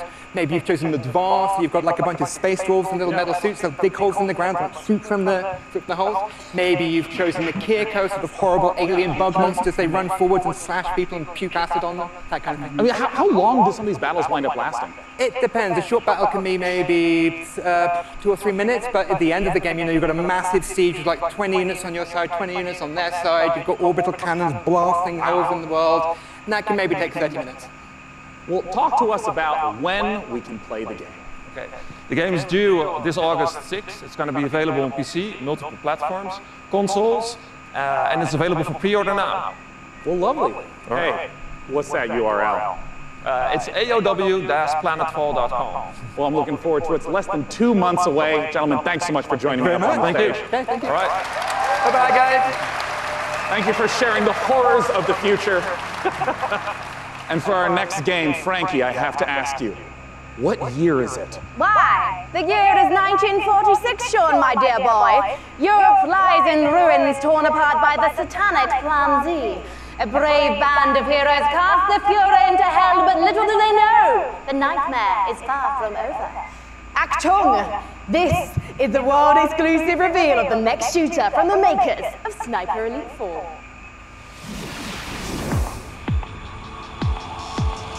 Wieder World-Exclusive. Was ist es diesmal? Rated M for mature.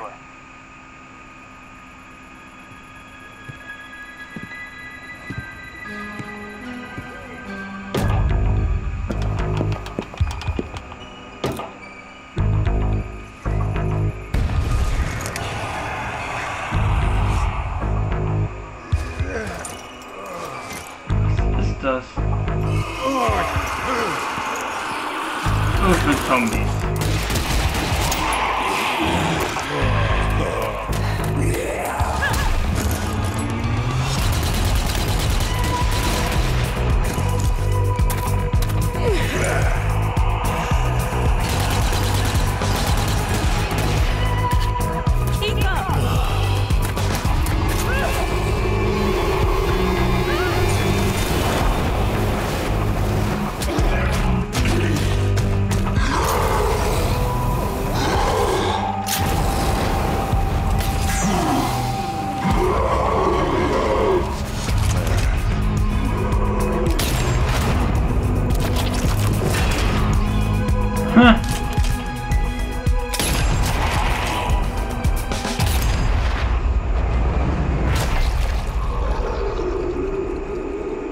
Nice shot.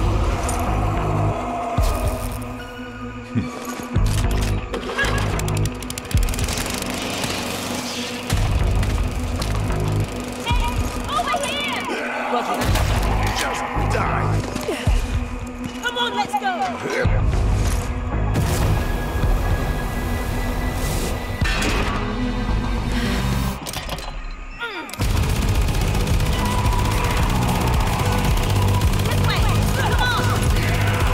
Da haben wir das mal in Trails mal gesehen.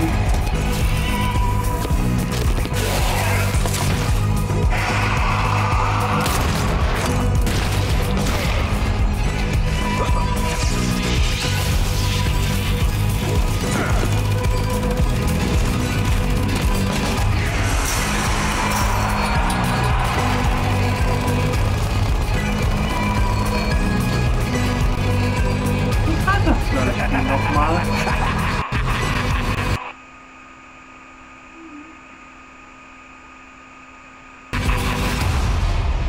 Zombie Army 4, Dead War 4, 2020. June 11. Later on the PC Gaming Show.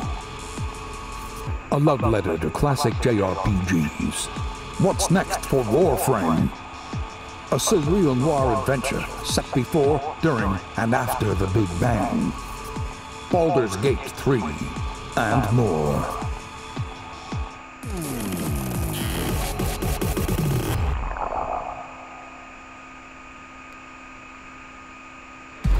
For nearly 100 years, the Root have ravaged the Earth.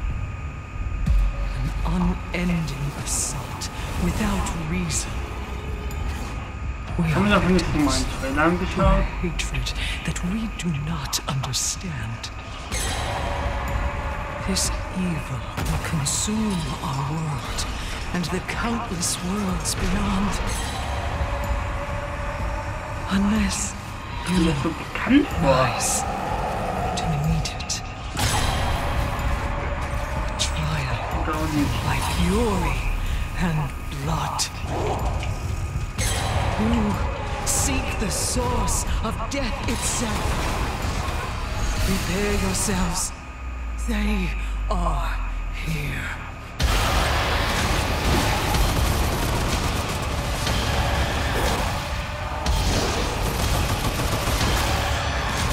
Was ist das für ein Spiel? Die fragen darf. Nein, dieses ist sowas wie Resident Evil.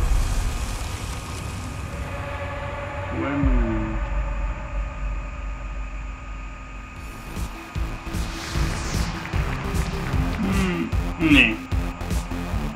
Joining me on the stage to talk about Remnant from the Ashes. In that trailer, we got the chance to see so much new gameplay footage and new environments. Let's welcome the CEO of Gunfire Games, David Adams. So David, I want to ask right away, for those who are unfamiliar with Remnant from the Ashes, what kind of game is it? So Remnant's a co-op action shooter set on an apocalyptic Earth and across a bunch of cool fantasy worlds. And I mean, in that trailer, we got the chance to see a huge variety of different environments. Like, what are these different places? Who's the player in this story? So as a player, you're on sort of an Odyssey-like quest to save the world, and we really wanted to have a bunch of different cool locales that you go to just to experience a bunch of different stuff. You start on Earth, but it rapidly changes very quickly as you get into the game.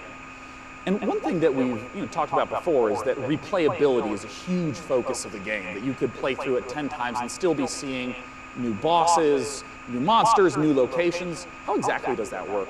Yeah, I think one of the coolest features of the game is the dynamic generation system. So we generate the maps, the enemies, the quests, NPCs, bosses, everything. You've built those all by hand, right? Yeah, it's all hand scripted, but the system takes all the pieces and stitches it together. So you might play the game and come into work and say, hey, I talked to a giant tree and fought a dragon boss, and I'll be like, I met a guy in a helicopter, an old guy in a helicopter, and killed a tree ant. We'd have completely different experiences playing the same game. And you just have to keep going through and eventually explore what all the possibilities are. Yeah, you can play the game over and over again to see the stuff. You can jump into your friend's world to experience the content. Yeah, so that's a big part of the game, just jumping in and seeing what you get. Well, I want to ask about loot, which is, I understand, a big part of the game. How does it function alongside this ever-shifting game experience?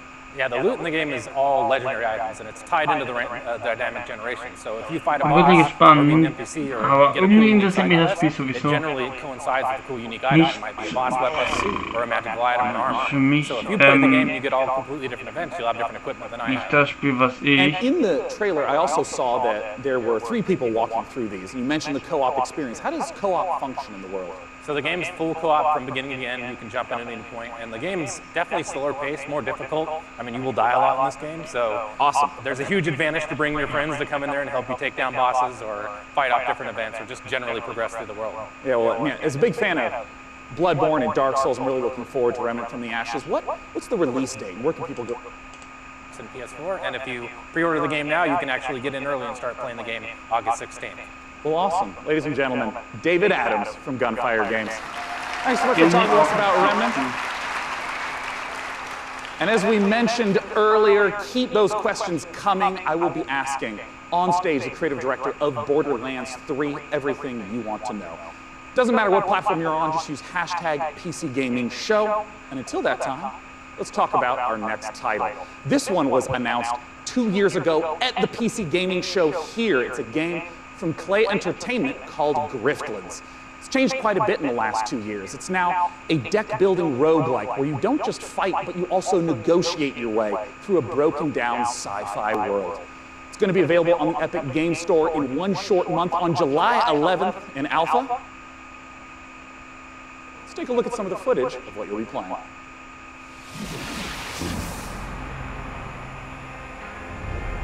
Fire with the sun.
Driftland. Verwerber. Driftland ist nichts für mich. Planet Zoo is the latest game from the makers of the brilliant Planet Coaster. Please welcome Piers Jackson and Lisa Bowens from Frontier Developments. Now Piers, what kind of zoo are we going to be running here? So Planet Zoo is a new management sim game from us. It involves you building and looking after a modern zoo, and you get to look after the most authentic animals we believe you've ever seen in a video game. Each of our animals are unique. They have their own needs, their own desires, and their own behaviours. They interact with each other and react with the world that you build around them. And today, for the very first time, we're really excited to be able to show everyone here our gameplay video and to announce our launch date. Oh, fantastic. Let's buy the world's largest family pass and take a look inside. Okay.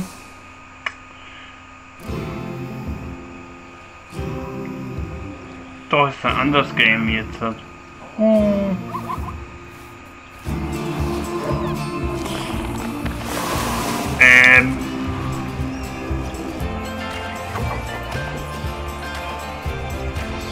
Nein, ist nicht Zoo-Simulator oder was?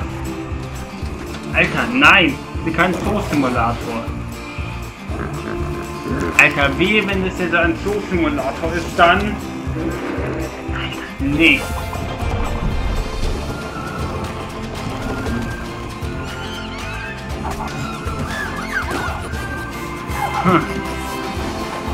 Nee.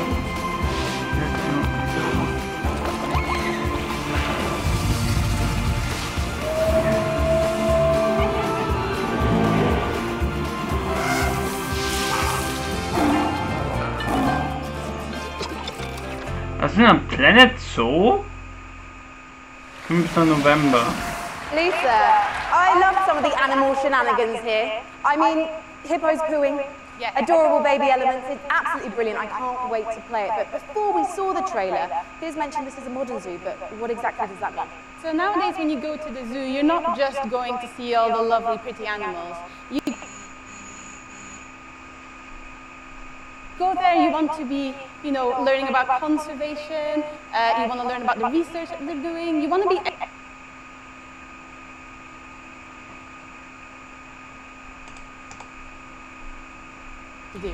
And Piers, when can we see more gameplay, and when are we going to be able to get our hands on it ourselves? So we're obviously demoing the game all this week at E3.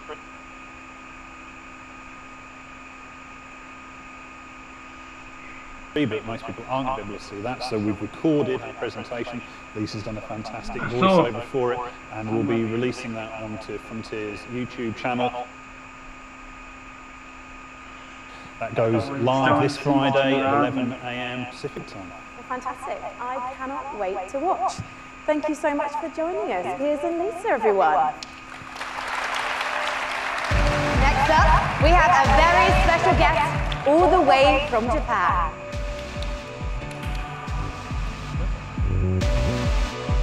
Please welcome to the stage, gaming industry legend and Shenmue creator, Yu Suzuki. That is right. Ladies and gentlemen, joining me on the stage is a legend of Japanese game development. It's Mr. Yu Suzuki. Hello, everyone. In addition to being the brains behind the following games, Hang On, Space Harrier, Outrun, Afterburner, Virtual Racing, and Virtual Fighter, Yu-san also created the Shenmue series, and he's here to talk about Shenmue 3 right now. Take it away, Yu-san. この場に立てて光栄です。Standing on the stage today. それと20年支えてくれたファンの皆さん、ありがとう。I just want to say thank you to all the fans supporting me for the long 20 years. Thank you very much.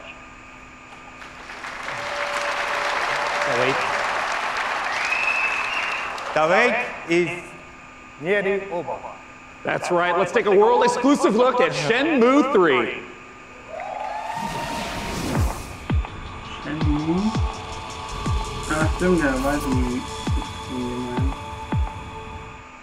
Honestly, I don't think your kung fu is strong enough.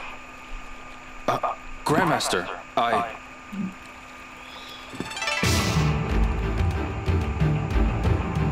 A long time ago, martial arts were bad, but humans are interesting creatures. They practiced in secret, away from prying eyes, and became stronger.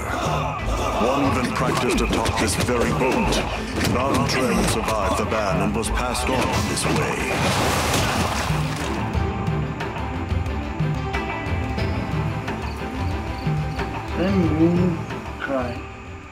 What did you say to me? Stop it. They threaten and extort money from shop owners, get drunk by noon, and cause trouble. Everyone in town is afraid of them. They are heartless. Hey, wait right there!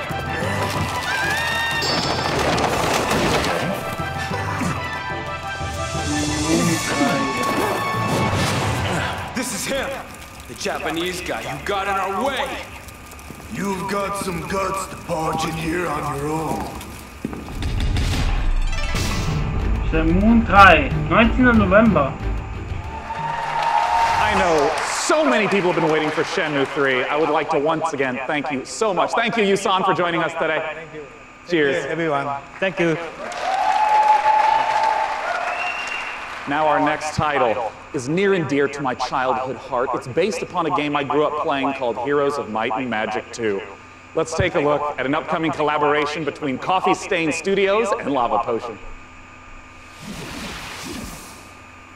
Okay.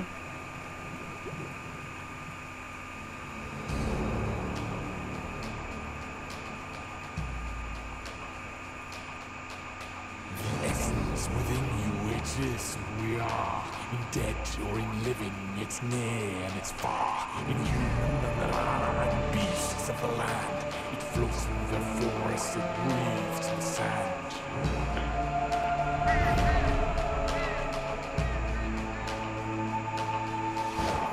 Lightning and thunder and crackling waste. A land torn asunder by night and by day.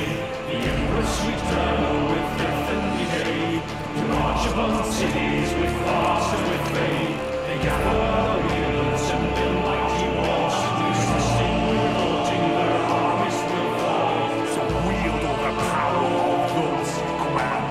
And draw out their essence to hold in your hand. Unleashed on them all, so in these final hours, we'll raise every bill to take back what's ours.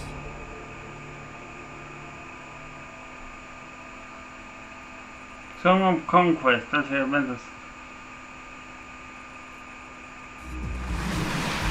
The name of the game is Songs of Conquest, and here to join me in talking about it is the lead designer from Lava Potion, Carl Toftfeld. Hey, Carl. Hi, hey, thanks. I mean, let's just start off. For anyone who maybe hasn't played the Heroes of Might and Magic series, what is Song of Conquest all about? It's all about, well, you kind of start out with in the town that you just saw in the end of the trailer, and from there you recruit your wielders, it's what we call our commanders, and you recruit an army, and then you kind of send off your wielders on an adventure. And they go exploring the world, they pick up resources, the flag mines, and with those resources, you upgrade your town so you can get more stuff, and that's kind of what you do. Adventure and strategy combined. Yeah, and you know, I know that part of the core loop is obviously get the resources to build up the township, but for what reason? Armies, man. Talk to me about those juicy battles. Yeah, so the battle, just like the whole game, is turn-based. So you go into combat, you bring all your troops in, and you start by deploying them, and then all the troops have different stats, like offense and defense and health. Sure. They go in initiative order, and then you slug it out. It's a bit like chess, but instead of like pawns and bishops, you have like horned wands and face spirits. Great. Griffins and so on. Yeah, and all those things. And you know, as someone who just loves the Heroes of Might and Magic series, I know that you have translated a lot of the gameplay elements into Songs of Conquest, but what are some of the modern elements that you're bringing in? Well, there's a lot of it, but I mean, one of them is our magic system. We call it the essence. So basically, in the Songs of Conquest universe, everything has an essence within them, sort of like the soul. So your troops, they have an essence. And to do magic, you need to bring the troops with the right essence, with your wielders. Oh, I see. So if you want to like make your troops go faster, you need to bring a troop that has that essence, like cavalry. And maybe to ask a basic question, what if my opponent kills that cavalry? Then you can't do the magic. So So. Oh, I see. Okay. Yeah. So if you're fighting someone, you kind of have to like weigh the pros and cons of what to kill off. Like, do you want to destroy their magic or their powerful troops?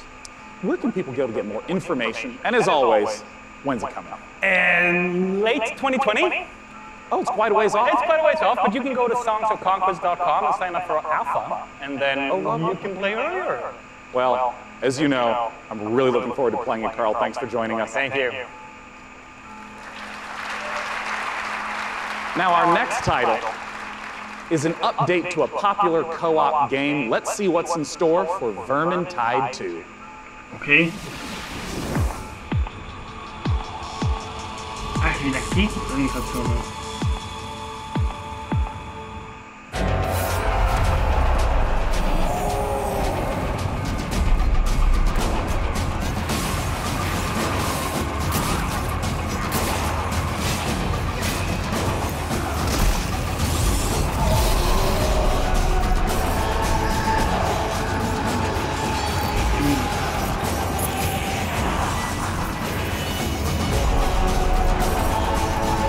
Das ist nicht Beyond Good. Nee.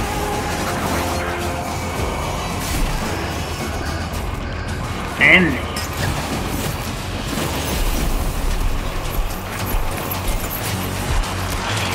Ist klar, Rassenmaschinengewehr ist klar.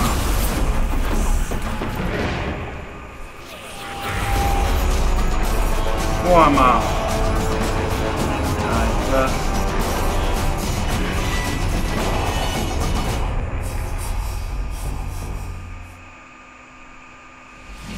You just saw the reveal of the new PvP mode coming to Vermintide 2, which turns the Warhammer Fantasy cooperative game into something even more brutally competitive. It looks deliciously vile, and surely dismembering Skaven is so much more satisfying when you know you're going ham on a fellow player, making him or her cry little baby rat tears behind their computer screen. You can sign up now for the Vermintide 2 Versus beta at vermintide2.com/versus. In Per Aspera, you're an artificial consciousness orbiting Mars, whose ultimate purpose is to terraform the planet, starting from a single drone in your landing site and turning the planet into a flourishing second home for humanity.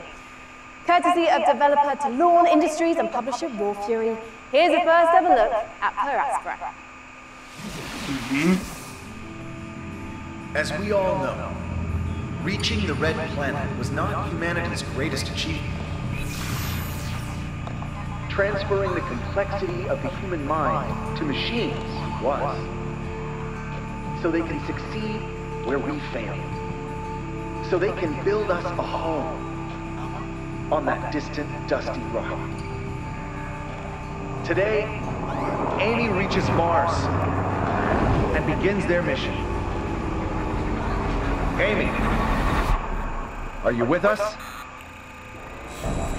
Of course, I'm with you, Houston.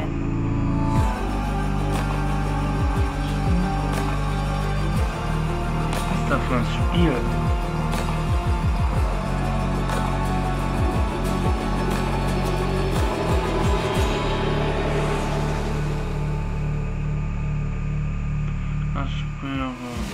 In the Assassin's Creed universe, our next guest sent players back in time to rewrite history. But for his debut project with indie studio Panache Digital Games, he's going to take us back 10 million years to where humanity began. Here to tell us all about ancestors is creative director and co-founder Patrice Désilets. Welcome, Patrice. Thank you for having me. Really happy to be here. I've been waiting 10 years to come back on a big stage at E3 showing off a game. Well, it's fantastic to have you back. I just want to ask, what inspired you to tell the story of human evolution? Well, when I started Panache, I needed a game, an open world game in which you can do a lot of things. You need a character in a 3D environment at first. And I said, oh, I'm the historical guy, I'm the historical dude, so I need an historical period. They said, oh, let's go back at the very beginning. It'll be easier to do. Because I won't have to build a city, I won't have to build technology, and I was a bit naive. Because we built Africa 10 million years ago. And that's not easy to build. It doesn't sound easy. I mean, how have you turned those themes into gameplay? Well, you play our last common ancestor, right, of all the big apes. And then you have to explore your environment, and eventually you expand your territory, you expand your clan, because you're not playing that one badass character. You play a group of badass characters. And eventually you evolve into different species, up until Lucy the Australopithecus roughly 2 million years ago.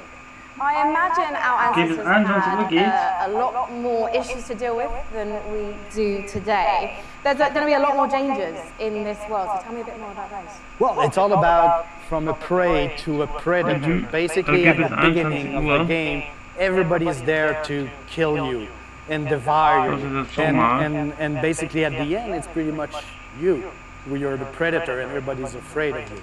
And that's the idea of Ancestors, the Humankind Odyssey. So, Patrice, ultimately, what is the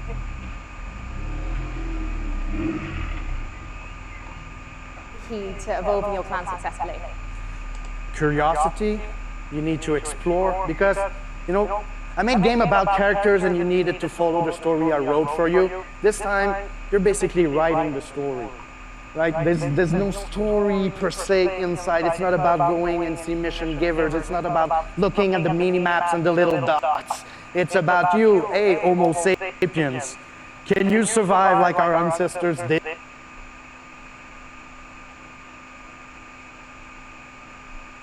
And that's the question I'm asking the players. It'll be for you to answer that question August 27th. Well, I was going on PC first. I was going to ask you when we can see it, and you answered my question first. Thank you so much, Patrice. As Patrice says, Ancestors will be released August 27th, and you can learn more at AncestersGame.com. Thank you.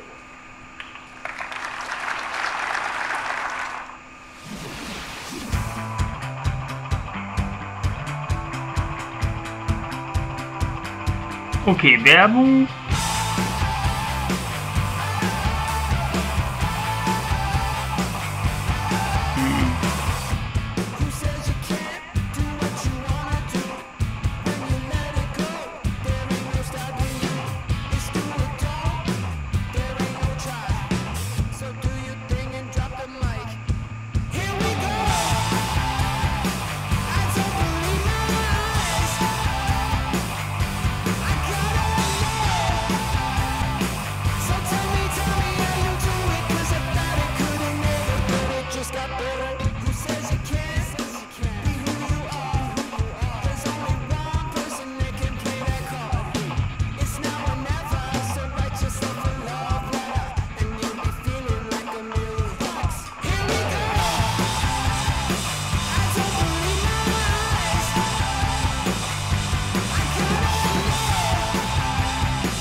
So.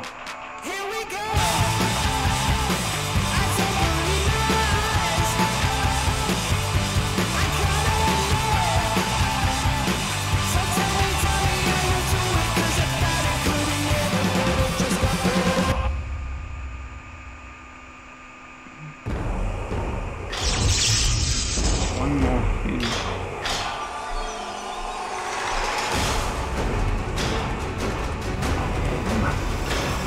Nein.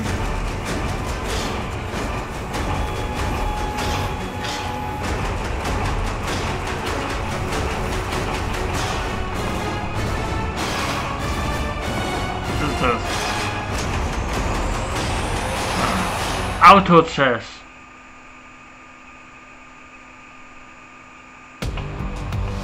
Please welcome to the stage, Loring Lee, founder and CEO of Dragon Nest. Indeed, auto chess has turned out to be a sensation, with hundreds of thousands, millions of players getting a taste of it. And here to talk about its coming to PC is Loring Lee. Take it away, Loring. Yeah. Hello, everyone. I'm Loring Lee. Yeah. Hello. Hello. Yeah. I'm the CEO and founder of Dragon's Game. Dragon's Game is a game developer and publisher, comes from China. I'm so happy to be here today on this stage to introduce our game, Auto Chess, to all of you. This is really exciting moment for us. As the trailer says, this is a real engaging game of Auto Chess. Dragonstone now is working with the creator of Auto Chess, Johto Studio. We are working together to bring Auto Chess to a world, both on PC and mobile, so that everyone from anywhere with any device can enjoy the same fun of Auto Chess. Now we are building the PC version by using the gaming engine of Unreal Engine 4. As everyone knows, Unreal is one of the best gaming engines of the world. With the help of Epic Games and by the power of Unreal, I believe we can finish our job quickly and efficiently. And today, I'm very glad to announce the PC version of Auto Chess will be coming to the Epic Games Store. I look forward to all of you playing Auto Chess on PC later this year. Okay, thank you everyone. Thank you, Loring Lee. Yeah, cool. Thank you.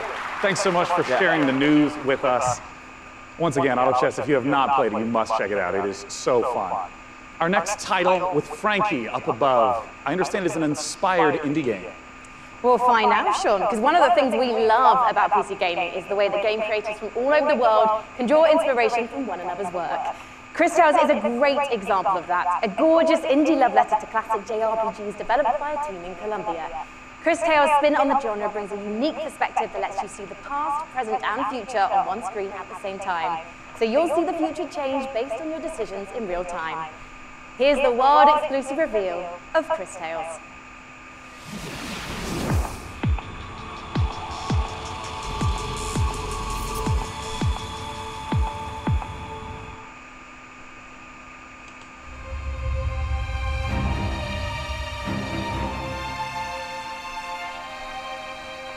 If you saw what was, what is, and what would be. If you knew how it ends,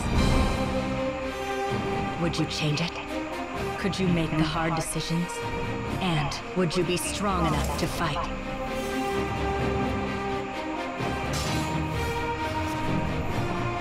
Wieder ein RPG, nein.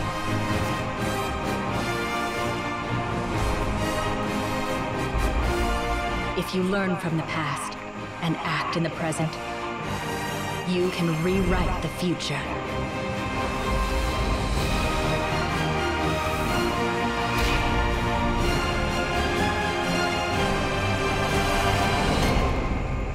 Cris Tales.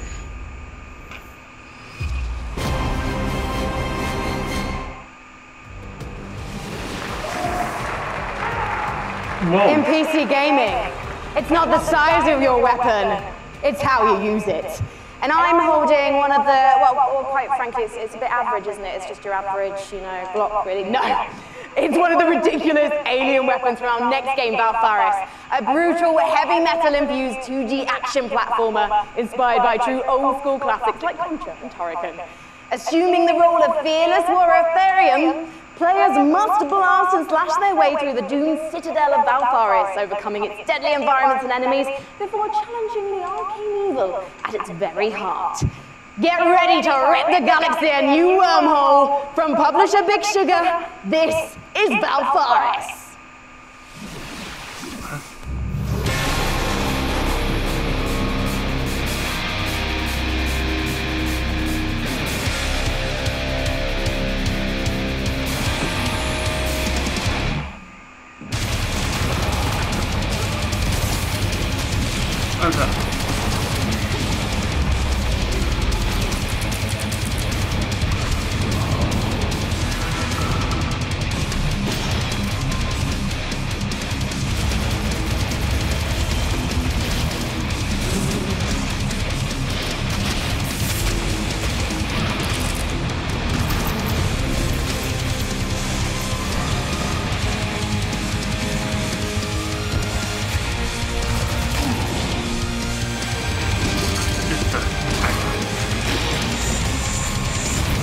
Hollow Knight oder was? Okay, wohl, das sorry.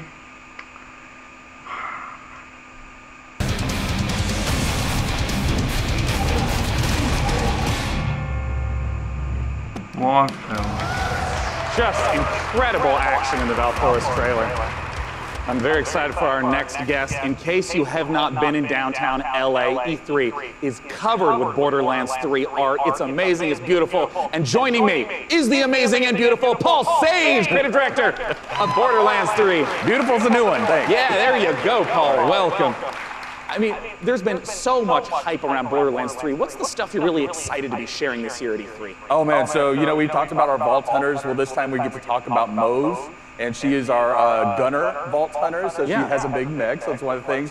All about loot, we're talking about, the different loot, such as shields, grenades, those things, going to different planets, so a lot of stuff to talk about. Well, I want to start right off with Moze. Tell us everything you can about her. Okay, yes, I'll tell you everything I can. So Moze, again, like I said, she's a mech pilot. She has this big mech, it's called Iron Bear. She gets into Iron Bear. We have multiple action skills, which means that she can equip either a minigun or a railgun or a flamethrower. If you want to barbecue your enemies, something like that. So, nice. Moze is a terrifically fun character for us.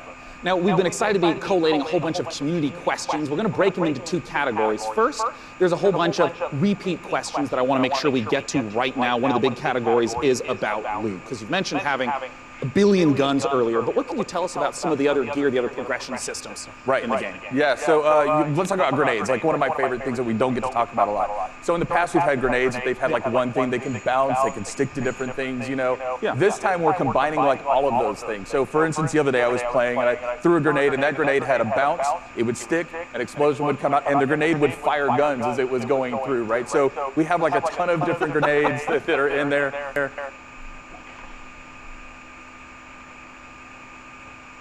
Shield where if you duck, that shield will extend out in front of you, so just tons of different things that we have with our characters. Class mods are unique, and that they give you skills this time as well as enhancing the skills you currently have. I also remember earlier you mentioned about artifacts. What are those? So artifacts are, we've kind of concentrated on like, hey, does the game feel fluid? Can I, slide into things? Can I jump? Can I mantle? Right. So when we were playing with that, we slid into a barrel, right? And the barrel exploded, and we're like, well, that's kind of fun.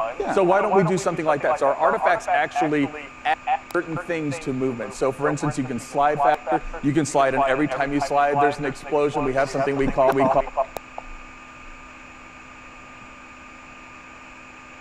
second category of questions unrelated to loot. Well, there's going to be a single-player campaign. What's going to be happening after the campaign? What are some of the beyond the single-player, maybe end-game content you can talk about? All right, in-game content. Okay, well, it's E3, so I'll give a little bit. So we have this thing that we call the Guardian system. So for those people who played Borderlands before, you might remember Badass Ranks. Badass Ranks, you can get, it's basically kind of an infinite progression system that added to your stats. We doubled down on that. We have what we call Guardian Rank. And Guardian Rank not only has that infinite progression, but it has skills and different skins that you can open up as you go through. And the cool thing about that is like every character that you play on that account gets the benefits of Guardian Rank. Oh, interesting. All right, last category we're going to go through, and then we're going to hit some rapid-fire questions.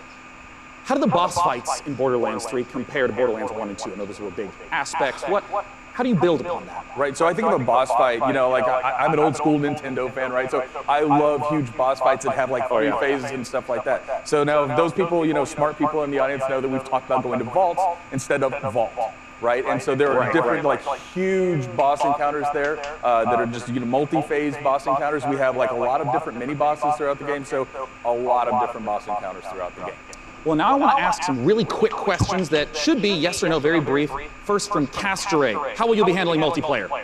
Multiplayer, we will basically be allowing anybody to jump in at any time, so... Awesome. From MHL Animations, can I pet the gun? Great question. I'm not here to judge what you do with your gun, so that's a personal question. All right, great. Sam Wiseman asks, is Maya's new companion a siren? People are asking the right questions. That's what I will say about that. Oh, you tease. Sorry. All right, from Ironic Sanguine says, is Tiny Tina going to be seen fighting alongside the Vault Hunters? Yes. Nice. All right, I'm just going to blast through a couple more as fast as I possibly can. What's the level cap at launch? 50. Will we get to see flak? Yes. Will we see golden keys and or shift codes for Borderlands 3? Absolutely. Will there be duels? Yes. Other kinds of PvP? Yes and no. And also maybe. Perfect. And will you be able to transfer weapons between your characters? Absolutely, right from the start. Perfect. And when is the damn game coming out? Friday the 13th, 2019, September 13th. Perfect. Borderlands.com for more information. Thanks so much for joining me on stage. Sean, thank you. And once again, if you have not seen all the setups in downtown for Borderlands 3, oh, they're beautiful. Our next game, we're going to be revisiting a guest that we saw earlier in the show. He's upstairs with Frankie. What you got for us? Oh, hi, we're live. Sorry. Hello, I was just, I was actually testing out my outfit for this weekend. I don't know, what do you think, John? I think you look really sharp, as always. Very sharp. Well, thank you so much. John Gibson, president of Tripwire, thank you for joining us again on the show. Yeah, very busy man, Yes. Now, last year, we revealed Man-Eater to the world. And can you remind anyone who missed it what the game's all about? Absolutely. Man-Eater is an open-world action RPG, or Shark PG as we call it. You start as a small baby shark pup, and you have to survive in this harsh world and try to eat your way to the top of the ecosystem. The three words that we think sum the game up the best are eat, explore, and evolve. And we also have someone we'd like you to meet. Well, let's meet him then. Let's take a look at the new trailer.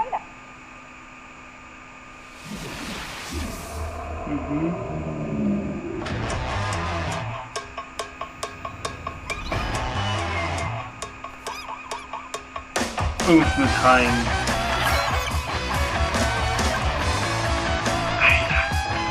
Alter,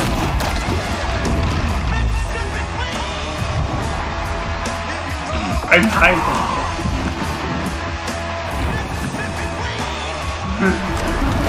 Also es ist gar nicht der Hai.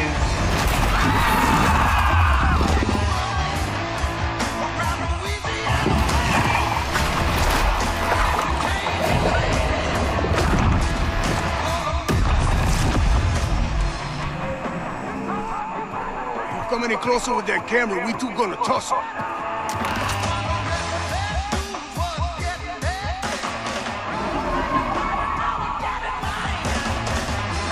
Man-Eater coming soon.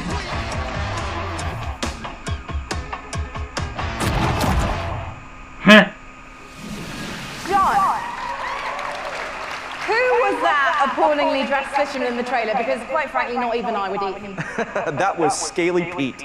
And Scaly Pete's the villain in this tale. Pete is a best fisherman in the Gulf, best shark fisherman, or he'll tell you he's the best shark fisherman. And he disfigures our baby shark at the beginning of the game and does some really nasty things. So he's not a very nice guy. And now the story of Man-Eater is told through the lens of a reality show called Shark Hunters vs. Man-Eaters. And it follows Pete and the player shark on its adventures. And it's a really, it's a very exciting way to tell a story. And based on that trailer, to be honest, John, it looks like your main goal of the shark is to just bite everything. Yeah, there is an awful lot of man-eating going on in this game. That is the name of the game. And but we'd like to think of the game as a shark-tastic fun action game. It's like GTA if you were a shark. But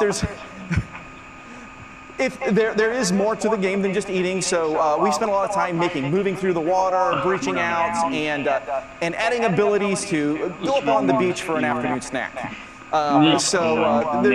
There's a lot of exciting things that you can do in the game. And you mentioned before it's a shark PG. How does that progression system work? So there's three facets to the shark PG elements of the game. There's growth, there's life phases, and there's evolutions. So growth comes about through eating things, nutrients, people, whatever you can find. And that's kind of like your XP in the game. That allows you to level up, your shark will grow a little bit, you'll get more powerful. And then at key phases that we call life phases, you'll make a big jump. So let's say you're a brooding teenage shark and you're about to become an adult. When you become an adult, you take a big leap in size, a big leap in power and capability. And then as you reach these life phases, you unlock evolutions that can be applied to parts of the shark's body. For example, you could get metallic teeth that allow you to shred boats, or a powerful tail that allows you to jump to incredible heights, or you could get mutated lungs that allow you to spend a little more time on the beach getting those afternoon snacks. Just really quickly, John, everyone's wanting to know this question. When's it coming out? So we're really hard hammerheading away at this game and trying to make it the most awesome shark RPG ever. We're not ready to announce a date, but we're pretty certain you're going to see it before the next PC Gaming Show. Well, I hope we do, John, otherwise I'm going to have to start biting people. In fact, I'm quite hungry at the moment, so I think actually I'm going to find an audience member because you guys look tasty. So I'll see you in a bit. I'm just going to have a snack. Thank you, John. Thank you.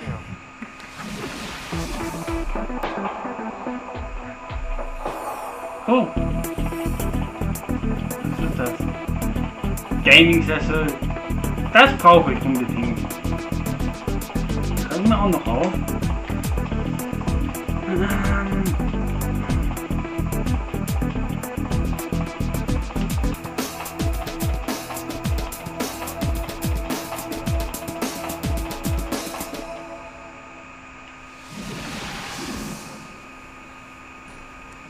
You know, one of the absolute best parts about being sponsored by iWin for the PC Gaming Show is that I get to sit for this next segment and talk to you about Terraria. Terraria is one of the best-selling PC games of all time, selling almost 30 million copies. And part of the reason why it's maintained such popularity is the fact that the developers Relogic continue to add content, going from 250 items at release to now over 4,000.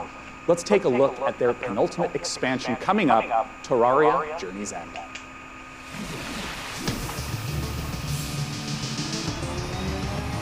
Terraria?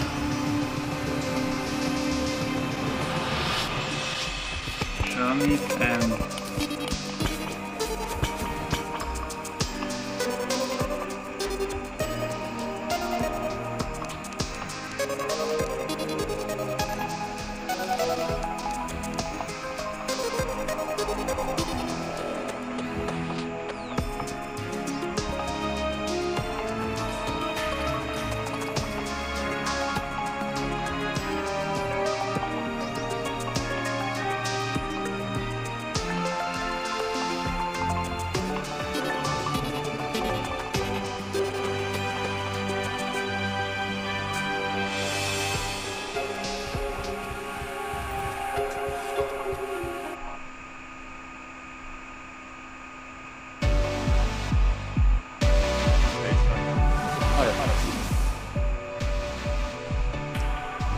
The next title that we're going to be looking at is a game that is the spiritual successor to Her Story. It's called Telling Lies by Annapurna Interactive, and joining me to talk about it is game director Sam Barlow and actor-producer Logan Marshall Green. Welcome, gentlemen. Thank you. Nice to be here. Now, if you haven't played Her Story, you totally should. It's fantastic. I want to note, it is a game where you watch live interactive video in order to uncover what happened with a murder. What is it that's going on in Telling Lies? What's the premise? So, like Her Story, Telling Lies is a game in which you watch video footage to piece together a story. And this time we have a woman who has stolen an NSA hard drive, which contains secretly recorded, intimate and private conversations between our four characters. Something has gone terribly wrong, and it's up to you to figure out what and why. It's time to take a look at some of the gameplay mechanics and see Telling Lies in action. Let's take a look.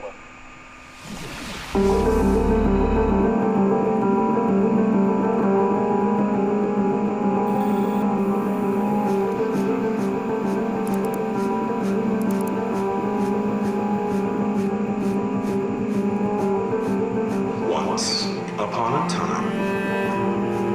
It's late. I gotta get her in the bath. I don't love you and I don't miss you. You already know too much.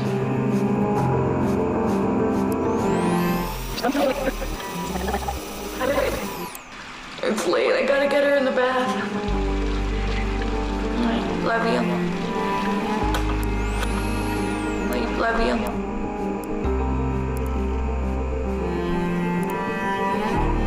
I've only ever been in love once. It was with a girl I met when I was 18, but I was too young and naive to handle it properly. I guess I still carry the torch for it, which makes me an incurable romantic or a underdeveloped emotionally. I'm a loyal friend.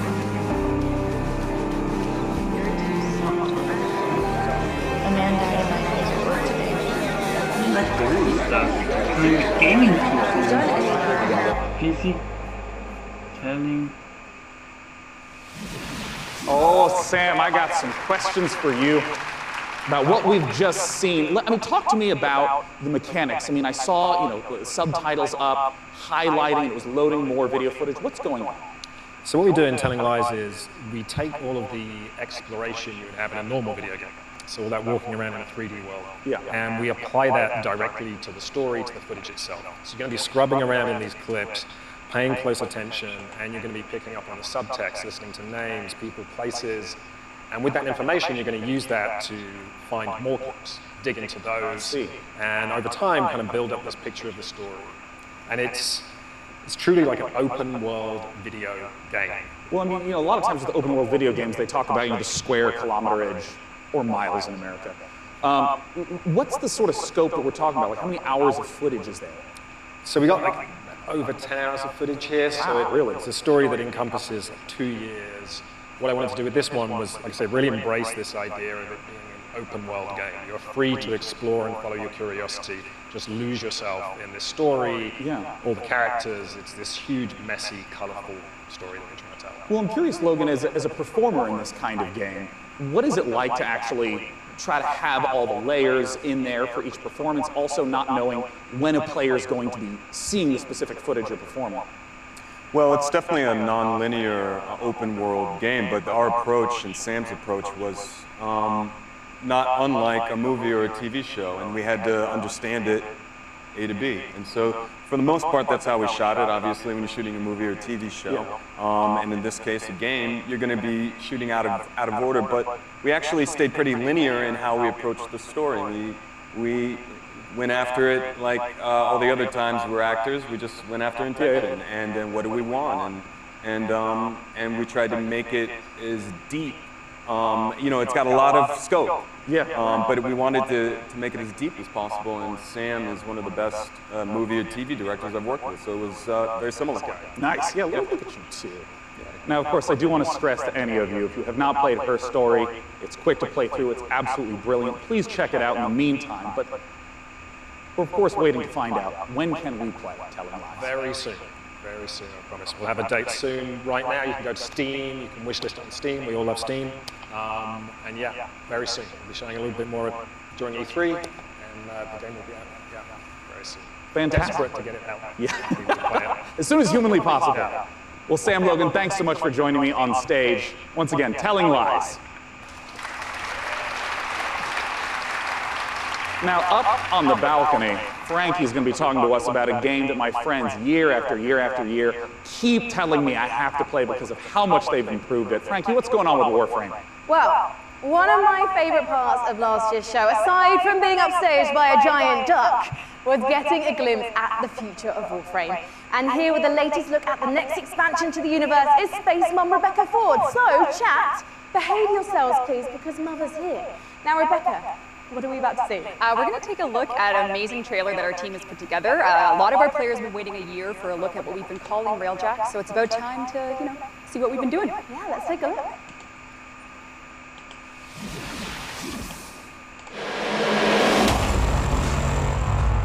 Walkway.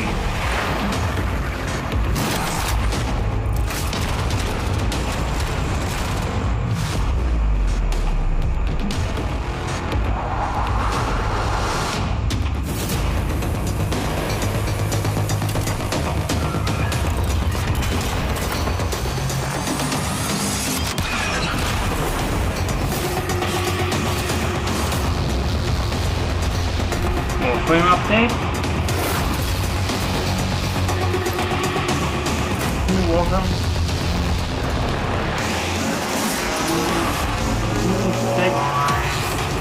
6. Juli. Empire.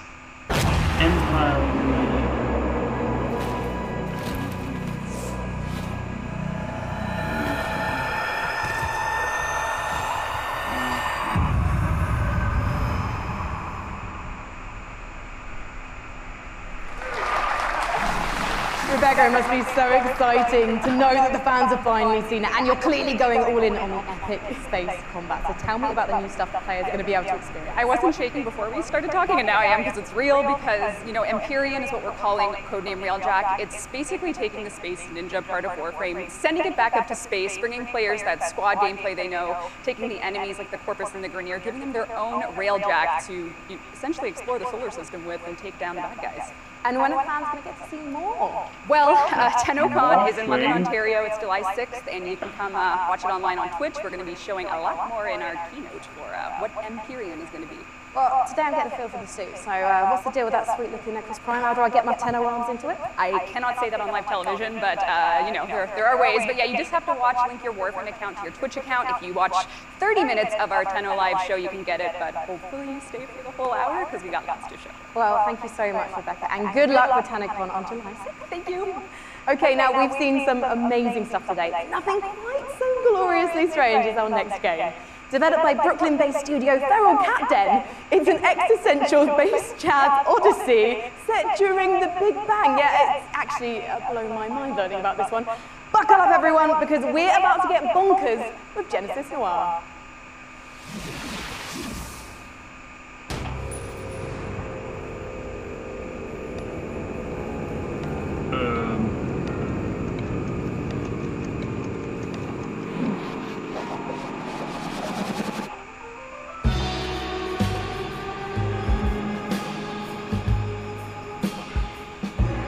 Was ist das?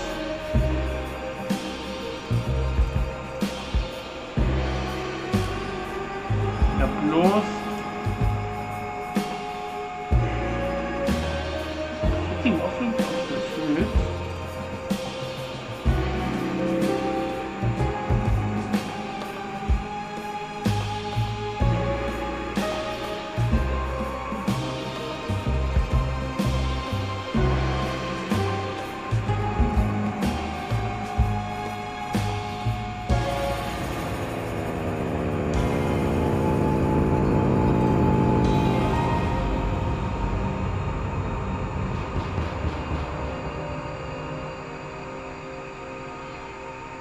Genesis Noir.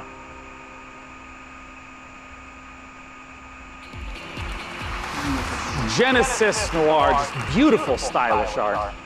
The next game we're going to take a look at is the twist on the stealth genre. It's called El Hijo, where you play as a 6-year-old trying to escape a monastery and find your mother using toys and tricks to avoid monks. Let's take a look at this gorgeous spaghetti western-inspired project from Studio Handy Games.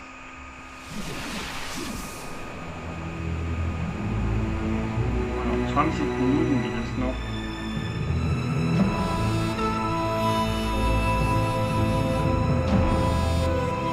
Wine?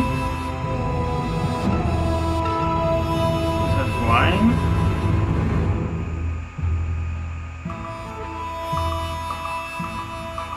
Kann das Wine sein?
El Hijo.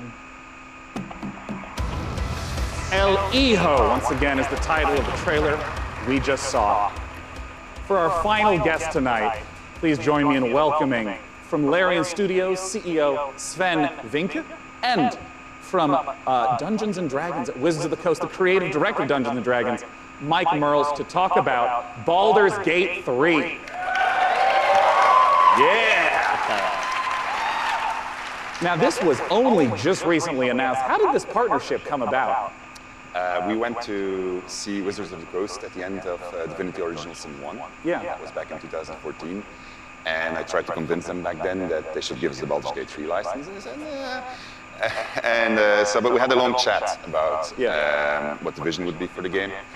And then we kept on bumping into each other. And then suddenly in 2016, I get a phone call from Nathan Stewart, who's the big boss of Mike and the head of Dungeons & Dragons. He said, you need to come to Seattle right away. We're going to have dinner in a very shady restaurant. And he had this big stack of paper with him. And on it was Baldur's Gate 3. And in it was pretty much everything that we talked about. And he says, I'm going to present this to my board. Do you still want to do it? Yeah, of course I still want to do it. And then a couple of weeks later, we started negotiating. And here we are. I mean, what does the Baldur's Gate franchise mean to you, Mike? Oh, to me, it's the crown jewel of D&D computer games, right? I mean, for me personally, Baldur's Gate, the original one, was finally I had the chance to actually play a D&D campaign rather than having to run them for all my friends. So it means so much to us. Baldur's Gate, it's such fantastic storytelling, and it's so exciting to see it come to not only a new generation of gamers, but for the gamers who remember of the 20 years it's been since the original, the first two in the series. So it's incredibly exciting. And for us, it really is. It's such an important part of the D&D mythos as a whole. And we got a chance to see the trailer. Talk to me about some of the story elements, the world elements. What are things we're going to see in Baldur's Gate 3? Well, we're only talking about what's in the trailer right now, but obviously you're going to go to the city, because we start in the city. You start outside of the city, actually, and there's going to be mind flayers. They're very nasty. You are seeing in the trailer the process of ceramorphosis, as we call it. It's accelerated, so that's not normal. Yeah. And you're going to see a lot of iconic creatures, iconic characters, iconic places, and that's as far as we go. I'm curious about some of the gameplay elements, because obviously, there's just been a big resurgence of Dungeons & Dragons, tons of broadcasts on Twitch. I mean, how do you translate some of the insane things that players want to do into, what has to be a structured computer game? So we started with the player handbook, which is basically the basic rule set of Dungeons & Dragons. Which player handbook? Which 5th edition. Right. Yeah. And so we ported as much as we could to the video game. We looked at what works really well. We looked at the things that didn't work that well, because it is a video game, and this was made for tabletop gaming. And so we started modifying those things, and then we had to add things on top of it, because if you play tabletop, you have a game master, and you say, well, I want to do this. Yeah. And then the I game want to start a fight with a pigeon. He's like, okay, roll for dexterity. Exactly, that's it. So we had to add systems to make that possible within the game. But we've gone very, very far. Yeah, I mean, can you give an example of like a crazy moment that a player might do that you could actually play out in the game? Well, I could, let's say that we get into a fight, because you ask the question, I don't want to answer it. And I take the chair over there, I put it on fire, smash it on your head. Just as an example. That's just an example, this is fine, we're just talking, These are things that we have to put systems into the game for to do it, which are not necessarily going to be described inside of the book. Interesting. I mean, like, Mike, in terms of your role, speaking to Larian Studios, you have tons of data of all the sorts of things that players do. What's the sort of information that you provide in assistance? Well, really what it comes down to is providing the story support. We think of Dungeons & Dragons, the universe of D&D, like a toy box for dungeon masters and players to go into and build their own stories. So working with Larry and working with Sven, a lot of it was just opening up that toy box and sharing it.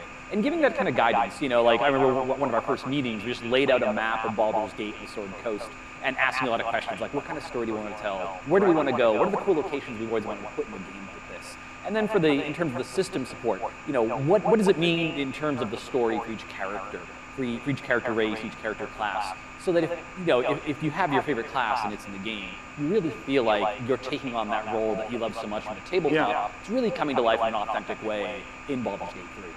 And we're going to talk in a moment about Baldur's Gate 3 release dates and whatnot, but we have a second game that we want to talk about on a new technology known as pencil and paper.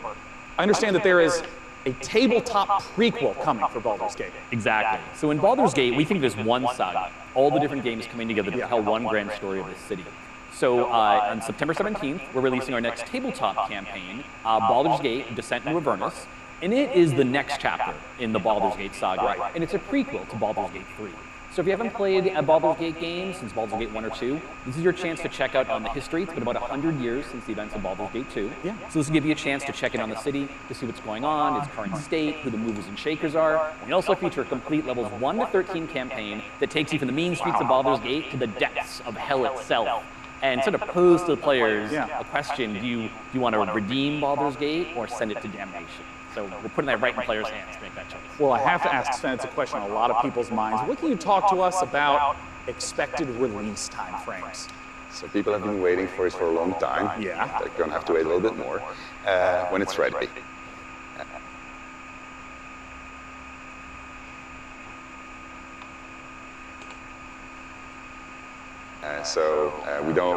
This is the game that we want to play, so we want to make sure it's really, really good. And then when that's the case, then we'll release it. Well, I know a lot of people have been waiting a long time, and I think I speak for a lot of people here when I say, take your time. If the Divinity Original Sin games are any indication of the quality, it's going to be fantastic and worth the wait. Gentlemen, thanks so much for joining me on stage. Thank you very much. Thank you. Ben and Mike talking about Baldur's Gate 3. Goodbye. Goodbye, guys.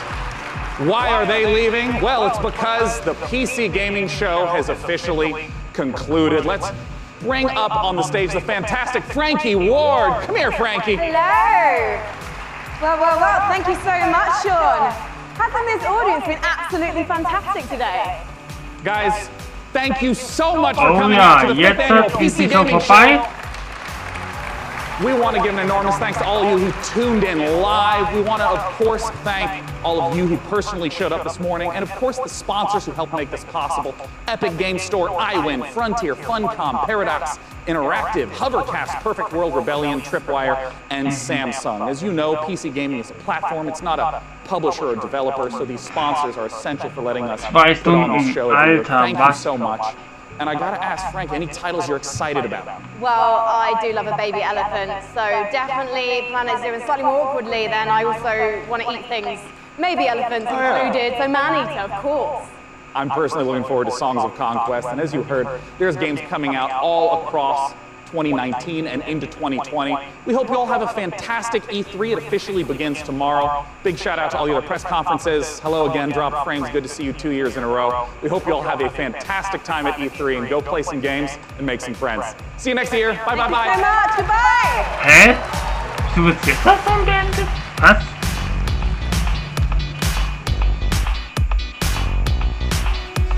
Okay, dann kann ich den Wecker,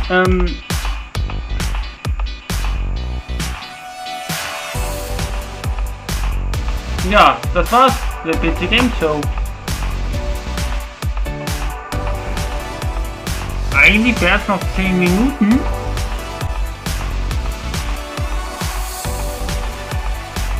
Also...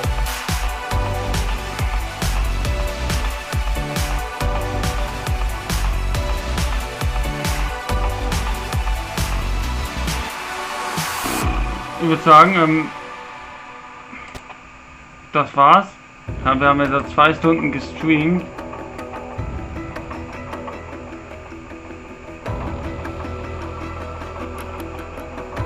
So geht es dann noch weiter.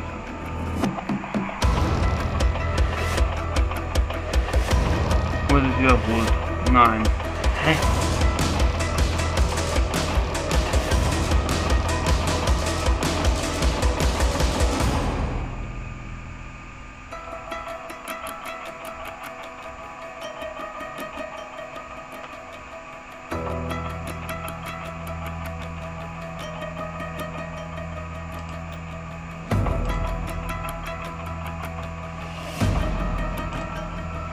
So, das war's. Ich würde sagen, ich beende jetzt hier den Stream. Ich hoffe, euch hat dieser wunderbare Stream gefallen. Wenn ja, dann lasst gerne einen Daumen oben da. Steht Thanks for watching. Ja, das war's. Ich würde sagen, ich beende jetzt hier den Stream. Ich bedanke mich fürs Zuschauen. Hier von diesem wunderbaren Stream. Wie gesagt, gleich kommen Limited Run Games. Ja, in 9 Minuten startet es so.